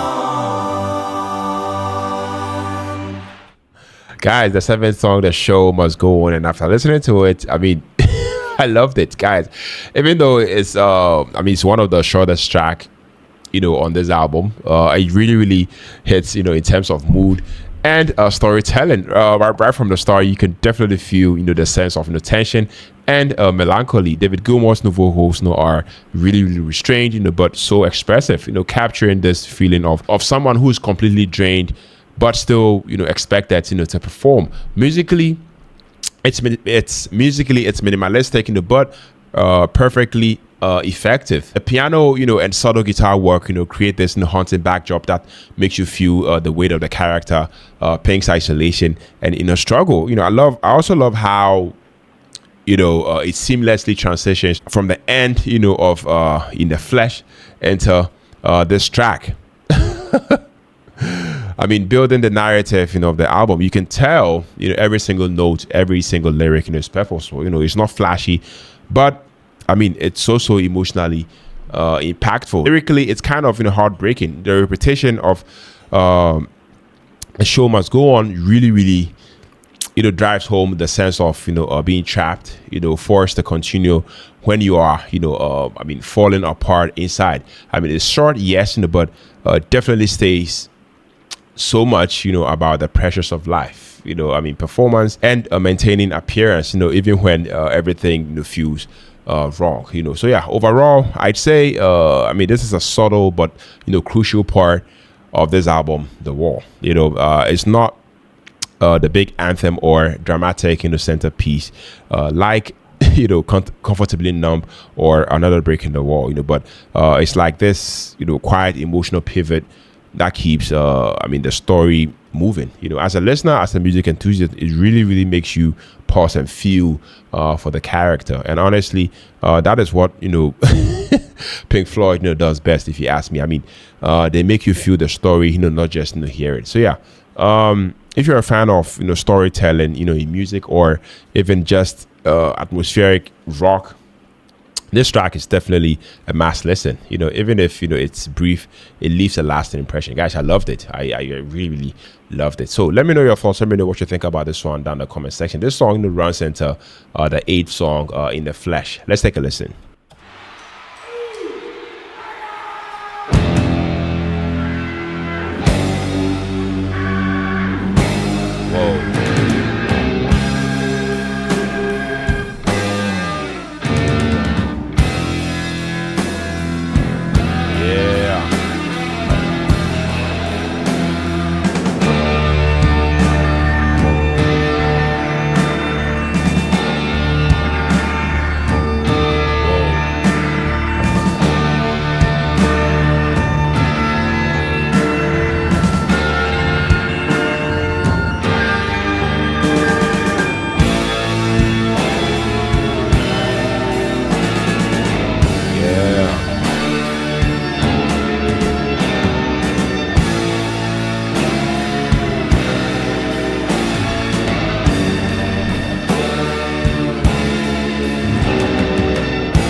show. Yeah. To feel the warm thrill of confusion, that space cadet glow. I got some bad news for you, sunshine. It isn't well, he stayed back in the hotel, and they sent us along as a surrogate band. We're gonna find out where you fans really stand. Are there any queers in the theater tonight? Get 'em up against the wall. Now there's one in the spotlight, he don't look right to me. Get him up against the wall. And that one looks Jewish, and that one's a cool. Who the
Okay, guys, the eighth song, In the Flesh. Yes. Honestly, that was intense. I mean, right off the bat, you can tell this isn't just a song. It's part of a full-on theatrical sort of experience. I love how it picks up the story where Pink is completely lost in his own world, and the way the music mirrors that chaos is just brilliant. The intro instantly hits with that dramatic almost orchestral sort of vibe, and the way the crowd noise blends in makes you feel like you are in the middle of this massive eerie concert. And then Pink's vocals, guys, they have this commanding almost frightening energy, like he's become this authoritarian figure in his own mind. It's not a comfortable listen, I have to say, but I mean it's powerful because that's exactly what the song is meant to do, make you feel his detachment and madness. Musically, I love how it riffs on the original In the Flesh, with the question mark from the album's opening, but makes it darker, makes it heavier and more menacing. The guitars, the drums, the backing vocals, all build tension perfectly, giving it this in the cinematic, larger than life type of feeling. And the lyrics, wow, I mean, you can really see the story of Pink's breakdown unfolding. It's heavy. It's definitely heavy stuff, about control, isolation, and how power can corrupt when you are lost in your own head. Yes, honestly, after listening to this song, I feel like this song it's not just about listening, it's about experiencing a moment in the history of this album, The Wall. It's unsettling, it's theatrical, and incredibly well crafted, I must say. If you are into narrative driven rock and love when music really paints a psychological picture, I feel like this is an absolute must listen. Overall, I'd say it's intense, it's haunting, and brilliantly executed. Not just not an easy listen emotionally, but as far as storytelling in rock music goes, Pink Floyd absolutely nails it here, I have to say. Yeah, I that's just my thoughts, that's just my perspective. Let me know what you guys also think about this one down in the comment section. We move on to the ninth song, Run Like Hell. Let's take a listen, guys.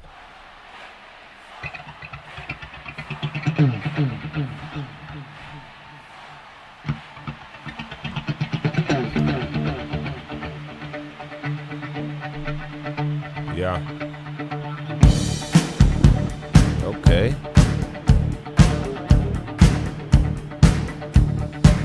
Whoa.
Okay, guys. Yes. So that was the ninth song titled "Run Like Hell," and after listening to it, honestly, I feel like this track, hits so hard.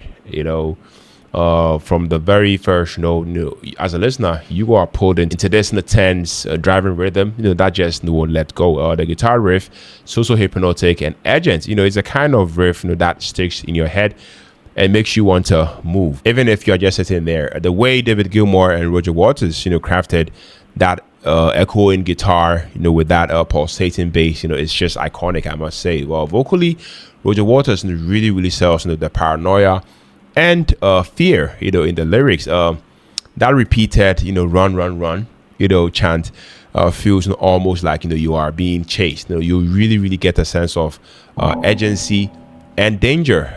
It's creepy, but in such a compelling way. Lyrically, it also ties perfectly into the Walls storyline. Showing Pink, descending, into this authoritarian, hallucinatory, sort of state. It's dark, it's theatrical, but it works so well, in the context, of this album.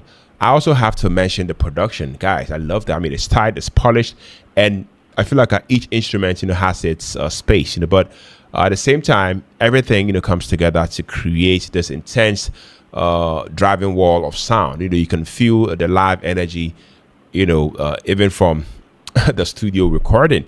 I mean, if there's a small critique, it's that the song story, might feel a little heavy, if you're not familiar with the wall, but even as a standalone track, it's an absolute thrill. It's one of those songs that's both musically exciting and narratively powerful. A true Pink Floyd classic, I must say. So overall, Run Like Hell is high energy, is haunting, and definitely unforgettable. The guitar work, the vocals, the pacing, it all comes together perfectly. And honestly, this is one of those tracks that makes you want to replay it immediately, I must say. Yeah, but that's just me, that's just my perspective. Let me know what you guys also think about this song down the comment section, guys. We are moving on to the 10th song titled Waiting for the Worms. Let's take a listen.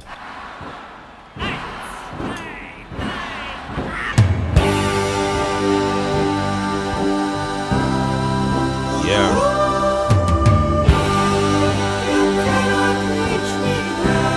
Okay.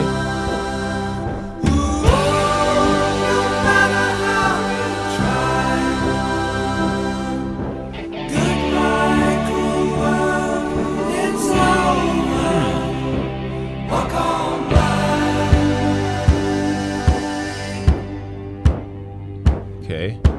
Sitting in a bunker. Here behind my wall.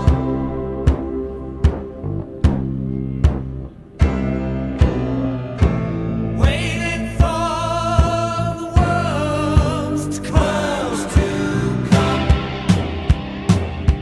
Yeah. Perfect isolation. Here behind my wall.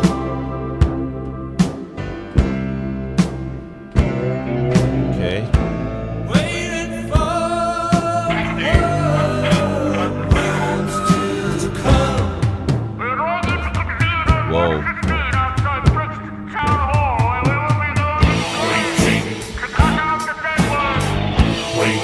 Let's go.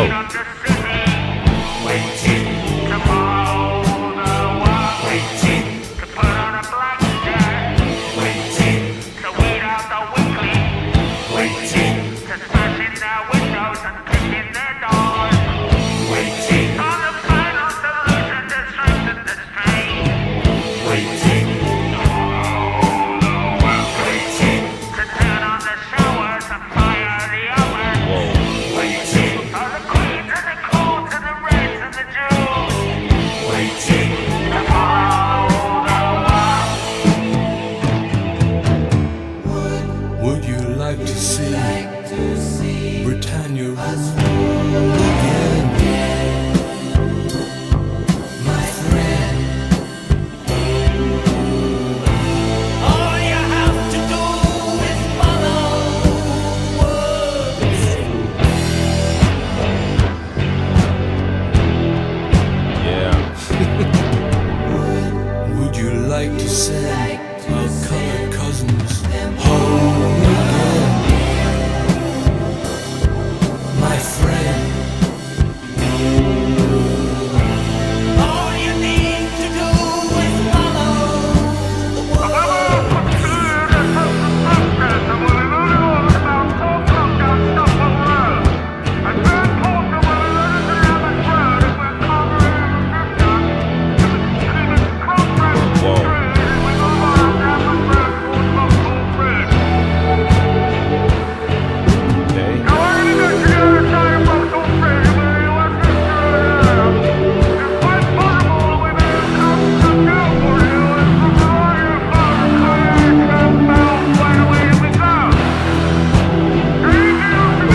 Yeah, the 10th song, Waiting for the Worms. Guys, I have to say this was intense. I mean, right from the start, the song throws you into this really, really dark, oppressive atmosphere. You can immediately feel the tension building. There's also this sense of an isolation and anger that really, really hits hard, I must say.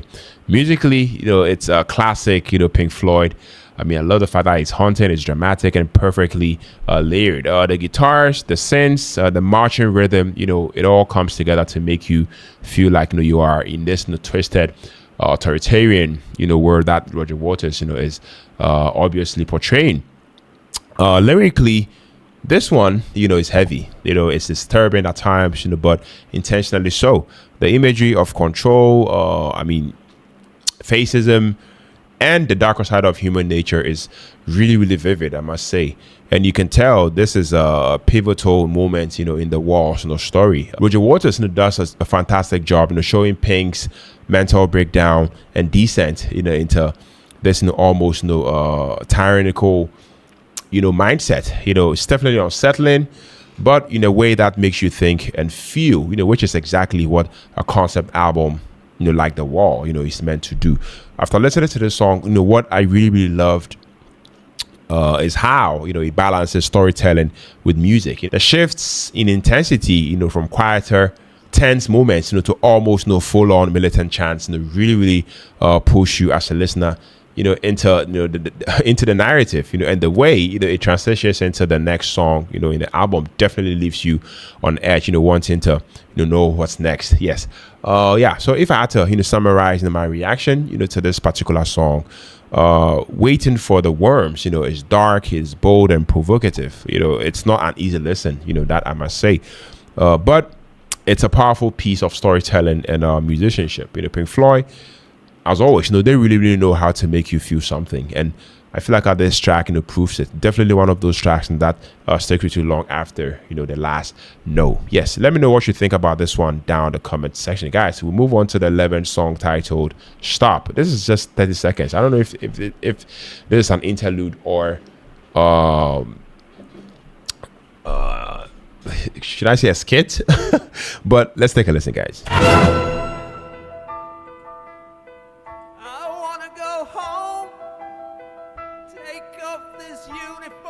Yeah. And leave the show. But I'm waiting in this cell because I have to know. Have I been guilty all this time? Whoa.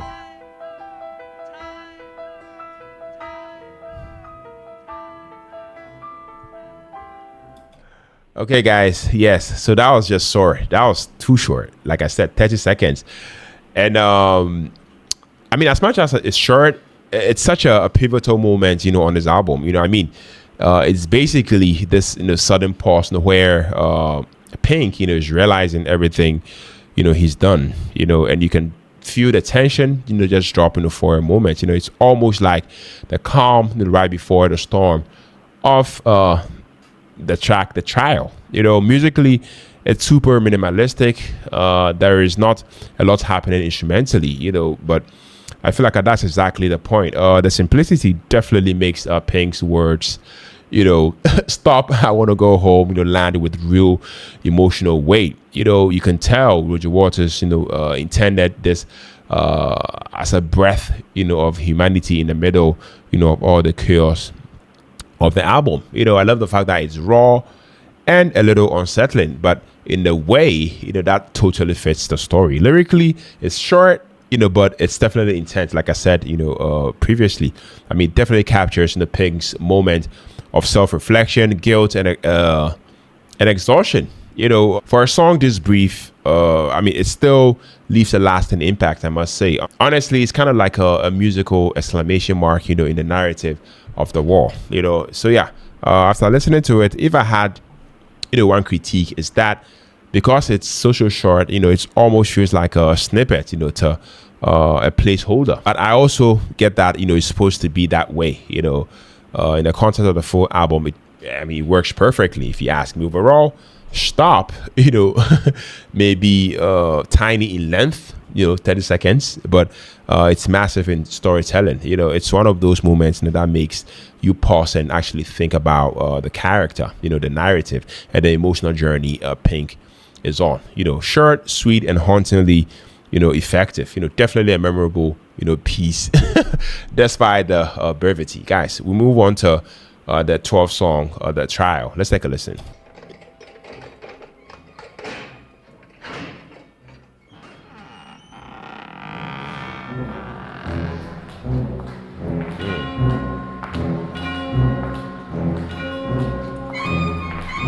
Yeah.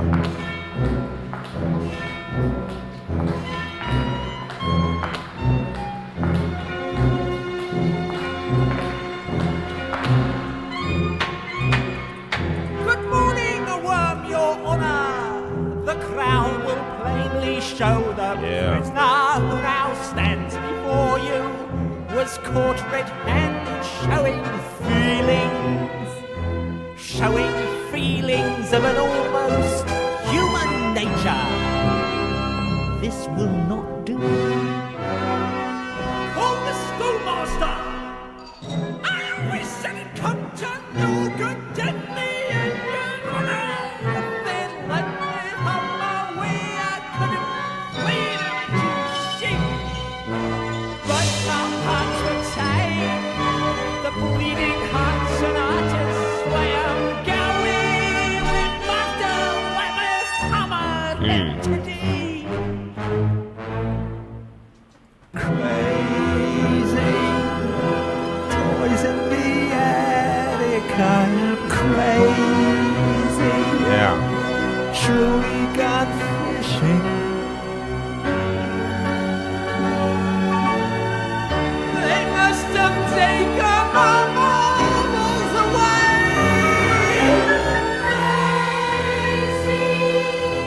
Toys in the attic, he is crazy.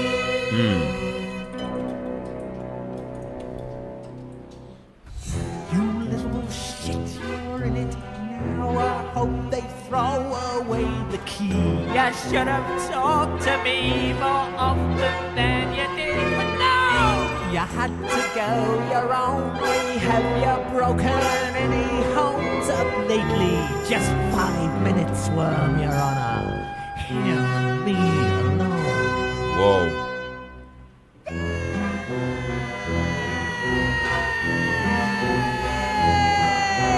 Come tomorrow, baby, let me hold you in my arms. But I never wanted him to get in any trouble.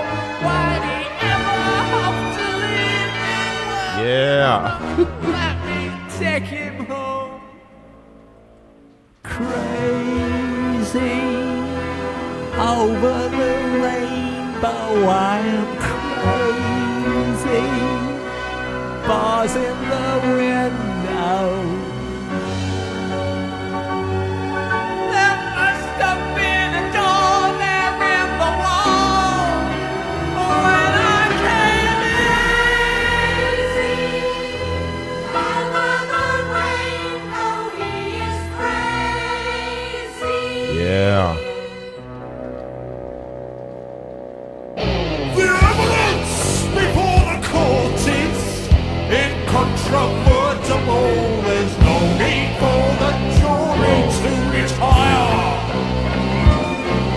In all my years of judging, I have never heard before of someone more deserving of the full penalty of law. The way you made them suffer, your exquisite wife, mother, fills me with the urge to defecate. Since, my friend, you have revealed your deepest fear, I sentence you to be exposed before your peers. Tear down the wall.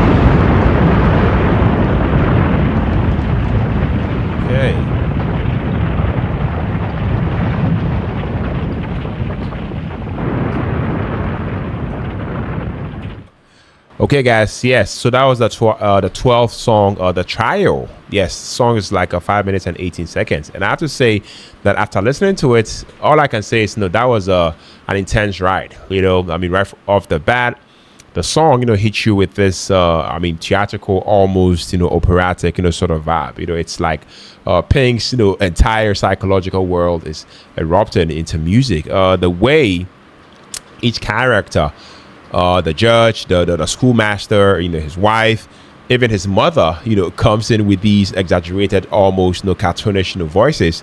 Guys, it's wild, but it definitely works. It really, really drives home, how surreal and chaotic, Pink's mind, has become. Musically, it's also layered, but I mean, I feel like this mix of rock, orchestration, and almost, musical theater drama, that feels larger than life. You can definitely feel the tension building, as the trial, unfolds, and I mean, by the end, when the verdict, comes and everyone's, shouting, tear down the wall. I mean, it's such a release, I must say. I mean, you really, really feel the combination, of all the emotions and trauma, Pink, has been carrying throughout the entire album. Lyrically, it's heavy, but in a clever, sort of way. It's almost like a satire of authority figures, whilst simultaneously exploring Pink's, internal collapse. The song really, really forces you to, confront the themes of isolation, confront the themes of guilt and self-judgment, and I mean, it does so in such a visually and a sonically vivid way.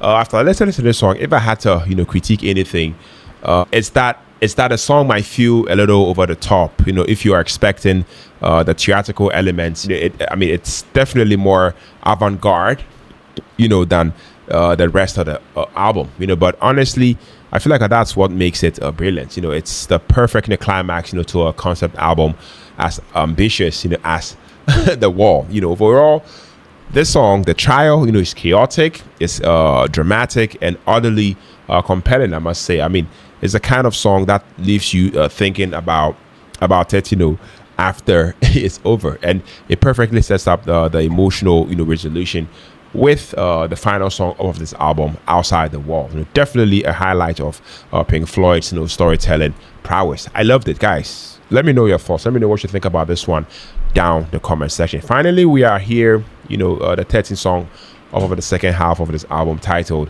Outside the Wall. This song is only a minute and 43 seconds. Let's take a listen, guys.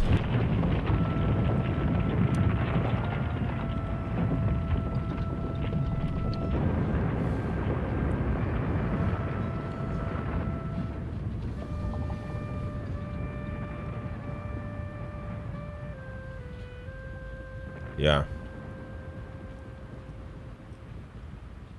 All alone or in twos, the ones who really love you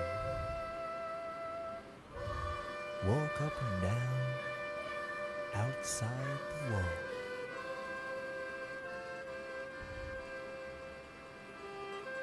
Some hand in hand, and some gathered together in bands. The bleeding hearts and the artists make their stand. Yeah. And when they've given you their all, some stagger and fall. After all, it's not easy. Banging your heart against some mad bugger's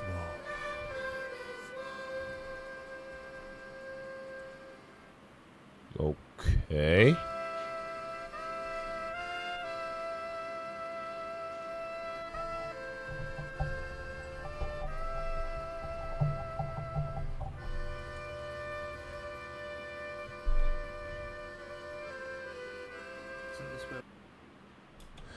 Guys, yes, so that was the final song off of this album, titled Outside the Wall. And honestly, what a way, to close this album, The Wall. This song is so quiet and understated, compared, to some of the more dramatic tracks earlier, in the album. But I feel like that's exactly what makes it hit so hard. emotionally right off the start. You can definitely feel the intimacy, the acoustic, guitar, the soft, clarinet, and even that gentle, concertina, all coming together to create this really, really delicate and almost, a fragile atmosphere. And Roger Waters, this man's delivery, here is more like a heartfelt, spoken reflection, than singing, which really, really drives home the personal, confessional vibe. You can almost hear him, looking back, at the story of the album, reflecting on isolation and the walls, we build around ourselves. Lyrically, it's simple, but it is also very, very powerful. It talks about people who remain outside the wall, the ones, who care and are still connected, the family, the friends, and love that exists beyond the protagonist, self imposition, isolation. There's also a bittersweet feel to it, a sense of hope, mixed with melancholy. And the children's choir, in the background, that definitely adds this innocent, almost tender quality, emphasizing the human connection that persists despite pain and separation. What I loved most is how it loops, conceptually, with the start of the album. It's like the story never really ends, even after the destruction of the wall. Life and relationships and connections continue. And there's also a subtle message that we all need each other. If I had to sum everything up, it's not such a flashy track. It's not a guitar solo showcase. It's definitely quiet, a reflective, emotional outro that sticks with you. To me, it's one of those songs that makes you pause and think about the bigger picture. And in the context of this album, The Wall, it's the perfect epilogue, if you ask me. Honestly, for anyone who's a fan of Pink Floyd or just love music that tell a story, Outside the Wall, it's definitely a must listen. It's tender, it's reflective, and it really, really reminds you why The Wall is considered a masterpiece, guys. This was definitely a ride, I must say. And wow, having listened to the entire album, front to back, I can honestly say The Wall, is an emotional, musical and psychological masterpiece. Right from the first track, in the flesh, with a question mark, to the closing, Outside the Wall. This album, is raw, is confrontational, and deeply human. It's more than music. It's a story, it's a performance, a journey into isolation and self-destruction, and eventually, the hope of, reconciliation. Every single song definitely contributes to the narrative, of Pink, and the emotional intensity never, really, lets up. You can feel the pain, the anger, and vulnerability in every lyric and note. Production wise, it's incredibly cinematic. The mixing, the sound effects, the layers of instruments definitely create a sense of space and tension, almost like you are watching a film in your mind. Yes. A bit of track highlights for me. Another Breaking the Wall Part 2. This song, iconic, yes, but in context, it hits so much harder. The children's choir isn't just a gimmick. It's haunting, highlighting systematic oppression and a loss of innocence. I also love Comfortably Numb. Arguably one of the greatest rock songs of all time. The emotional weight in the vocals, combined with David Gilmour's legendary guitar solo, perfectly captures Pink's detachment and internal struggle. It's a moment of musical catharsis, if you ask me. I also love Hey You. Yes, this one is a bit devastating. You can feel Pink reaching out from behind the wall, desperate for connection, sparse instrumentation, echoing guitars, and poignant lyrics that I feel like I make it one of the most human tracks on this album. And I also love Mother, a terrifying honest look at overprotection and emotional control. The question answer structure definitely makes it intimate and suffocating, a brilliant masterpiece of storytelling. And finally, The Trial, guys. This one, theatrical high points. Every character's voice, every accusation builds tension to a climatic destruction of the wall. It's operatic, it's absurd, and profoundly satisfying, I must say. Musically, I loved it. I definitely loved it, guys. Yes. I mean, listen to the album, a bit of standout moments for me. I mean, for the vocals, I mean, Roger Waters definitely I mean, his voice carries the narrative perfectly. Raw, it's vulnerable, and sometimes angry. The instrumentation, guys, out of this world. David Gilmour's guitar solos are, as always, legendary. But the keyboard, the bass lines, and the orchestration all create a rich and layered soundscape. The production, guys, I loved it too. The sound effects, the abrupt transitions, and musical motifs definitely make this feel like a cinematic experience rather than just an album. Yes. And also the lyrics, and then the themes. Yes, I mean, out of this world also. I mean, we have isolation, we have trauma, we have war, we have authority, we have fame, all explored with a nuance and emotional honesty. This album is definitely a psychological portrait as much as it is a musical one. Yeah, I mean, for the emotional and artistic impact of this album, I have to say that I mean, listening to this album is like watching someone's life unravel in music form. You feel the anger, the sadness, alienation, and eventual breakdown alongside Pink. It's not always fun or easily listening, but I mean, it's impactful. It's thought-provoking and unforgettable. You don't just hear it, you feel it. This is an album that stays with you long after the last note fades. You reflect, you analyze, and you definitely feel, and maybe you relate. Yes. So for my closing thoughts, guys, The Wall, like I said, somewhere in this video, there's The Wall. This is a masterclass in concept albums, storytelling, and emotional honesty. I mean, it's heavy, sometimes dark, but also brilliantly cathartic. I mean, every element, from the lyrics to the instrumentation, from narrative pacing to production choices, all works together to create an immersive, unforgettable journey. So yeah, if you're a fan of Pink Floyd, rock opera, or music that challenges your emotions, this album, The Wall, is absolutely essential for you to actually listen to. I don't know if that makes sense. Yes, but yeah, that's just me. That's just my perspective about this entire album. 26 songs, guys. It was a a hell of a journey, I must say. But that's just me. Let me know what you guys also think about this album. Which track hit you the hardest emotionally? I mean, do you see Pink as a victim of his circumstances, or responsible for isolating himself?